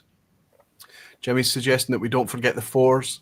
Absolutely not, buddy. You need this asshat. Do your best to get your pass mark tonight. Herben is on a 7 out of 9. Fantastic, buddy. Green malt. Jeebus, he's saying, lol, I hate me. I know, Mike, I really do. I'm hating myself here. It's terrible. Everybody's a wee bit tentative here. They're all in the malt whiskey yearbook in the background. They're counting up all the distilleries that begin with S and D and L. I'm very okay with losing and going to my bed. And a big cup. Okay. Derek, I'll just keep my 5 out of 10. Yeah, good choice. I'm with you on that. It's not possible for you to lose at this point. You've already got, I think you've got an 8, as Simon says. Minimum, you've got a 7. Simon's on what, 7 out of 10, so you're all in a great space. It's about 9, says Whiskey with Molly. Okay. Distilleries beginning with L. Absolutely. No, I'm just... Current operational distilleries in Fife, there are 6. Those beginning with the letter S. There's millions of S's. There's about 8 S's, I think, and D's, about 9 D's, believe it or not. Mainland distilleries located west of Greater Glasgow is only 9, believe it or not, on the mainland. The answer is L distilleries are 9. So if you answered C, you got the asshat correct for tonight. Are we holding out for Graham Fraser? Let's see. Did Graham answer? Graham Fraser, I'm walking home from the train station. He's went for A. No, we can't even celebrate our pal Graham Fraser tonight. So I think we learn a lesson from this tonight. that there's a lot of fun in learning from the quiz. There's a lot of fun in making it challenging. And I think it has to be something that is celebrated. When you get a 10 out of 10, it is genuinely something you can celebrate. And in recent times, we've had 2-3 dozen people celebrating a 10 out of 10. That's only a good thing. It's not that the quizzes are getting easier. It's because you're becoming more knowledgeable. It's very, very easy to make a difficult quiz. It's much harder to make a balanced quiz, believe me. Anyway, sorry, you guys did amazingly well. I didn't ask you what you're going to guess, did I? We're both A. Yeah, You're both on A. Fit Distilleries and 5-6. Well, there are 9 L distilleries. So, but still, a 7 and an 8 out of 10. That's what we're measuring tonight for you guys. Yeah, I think how we should actually be measuring Phil and Simon Thompson is one of these things that I started to read or learn about whiskey and things and realized how much it was enthusiast driven, how much it was passion driven. Back in the way before I did anything on YouTube or anything, I understood that was part of whiskey. And one of the things that was mentioned is that you have to leave whiskey having made a positive impact, that your net impact on whiskey has been positive, regardless of what mistakes you make or whatever it is you do. If you walk away leaving it in a better state than you found it, I don't think I can fathom a better way to talk about Phil and Simon Thompson. What you've done, what you're continuing to achieve, you've got your business head on, you're talking about corporate structures, you're talking about due diligence, you're dealing with lawyers and engineers and surveyors and all of this stuff all the time, but you're being forced into that space. You don't want to be in that space. You're doing it in order to get to the place beyond all of that. And the reason that we are concerned about the state of whiskey, the reason that we're concerned about the state of new distilleries, the reason that we're concerned about you and everything right now is not because of what's in it for you. We're actually concerned about what's in it for us. We want you to succeed. We want more of what you've been bringing. I honestly wish you every bit of luck that can possibly befall you in the weeks, months, and years ahead, because you deserve it all. You've never gouged us. You've never taken the piss. And you've always been able to look people in the eye every time you've poured them anything, whether it's behind the bar or over a festival table or whatever. And long may that continue. You're not alone in the industry, but you stand as torchbearers for anybody thinking about coming into this industry. That's just my wee opinion on it. It's late in the night, and I'm feeling a wee bit bad after brutalising you with that quiz. So permit me to say something positive about you both and the entire team there in Dornoch. Everything that you've done has been fantastic. More of the same, please. Danny Hebbington's bought us a wee dram to say an absolute blast tonight. I can't but wish the boys all the success. Me too, Danny. I feel very much the same. I hope you get up to see them in Dornoch soon. You're not that far away. Michael C is saying, thank you, Phil and Simon, for sharing with us your passion and your vision. Thanks, Roy, for this wonderful interview. Thank you very much, Michael. Thanks for your kind words. Peter Ed Frank is saying, Dornoch Distillery, thanks for participating. Thanks, Aquaviti, for organising. And with that, I'm calling it a day and gun, but hit the sack. Leith, beware. See you all there, and if not, see you next week. Slancher. Gene Kelly saying we should all be happy that Thompson Brothers, Redacted Brothers, are in the whiskey business. Absolutely. Whiskey with Molly saying thanks, Phil and Simon, for your time. A stay at Dornoch is on my list for the next 12 months. Thank you for your time and your passion that you put into your whiskey. That circumstance was top notch. Gene Kelly saying I'm feeling pretty good about my 8 out of 10, and Danny is saying that's the way to do it, Roy. Harder is more engaging. I do feel a wee bit guilty about it. Jimmy Legg has bought us a dram to say, brothers are the best people. Thank you, Jimmy. I don't even know if Jimmy Legg's got a brother, but he's absolutely spot on. Whiskey with Molly saying, thanks, Phil and Simon, for your time. Oh, I did say that. I did mention it. I picked up Ben's thing, Ben's comment. Listen, boys, I've got my last wee drip of the malt whiskey from you guys. This is your single cask number 124, 5-year-old, 57.4%. Every single sip has distracted me tonight. I think it's absolutely fantastic stuff. I appreciate it's expensive, but it's because it's so bloody scarce. I hope you've enjoyed yourself tonight. Thank you. Pleasure, Thanks, Roy. guys. Thank you very much for Thanks, having Roy. us. And yeah, thanks everyone for sticking along and hearing us ramble a bit. Yeah. I will stay for that exclusive when it does come along. And I don't mind if it's here or Dramface, guys. But thank you both very, very much. I wish you all the very best for Dornoch, for the Thompson brothers, for Dornoch Castle, and for Struy. Thanks for joining us tonight. Thanks, Roy. Thanks, Roy. Cheers. Stay post credits if you want to raise a glass after I close things tonight. Otherwise, you can sneak off to bed. And I'll thank you very, very much for your time, boys. Thank you so much. I'll see you soon. Wonderful stuff. I enjoyed myself tonight. I always enjoy having guests on. It's been a while since I've had guests on tonight. There's no way I could have covered this topic. I hope you see with the information that those guys were sharing tonight that I needed somebody with a wee bit of candid insight to help me express that the reason that you build new distilleries in 2025, the only reason that keeps you in when whiskey is looking as flat as it is now, the cynicism has been cleansed.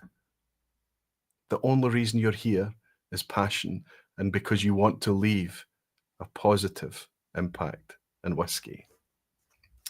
Thank you very much for joining me tonight. Bruce Bernard, St. Slancher Roy, the brothers and everyone in the lounge. Thank you for joining us. Bruce, it's wonderful to have you here. Graham Fraser saying good night, Arkaviti. Thanks, Phil and Simon, and cheers, Roy. Jimmy Like is saying that he does. I don't know what you're referring to, Jimmy, but I appreciate that you being here as always and your comments. And Barry Coleman is saying, great vPub. Love the brothers. I wish them all the very, very, very best. As do I. I'll raise this wee glass to remind you all that I'll be here. Well, I'm looking forward to meeting so many of you in Leith over the weekend, of course, but I'll be here again next week as I always am. Until then, I'll raise this glass to remind you that you're very dearly loved, and I look forward to seeing you then. Slanchava. Cheers.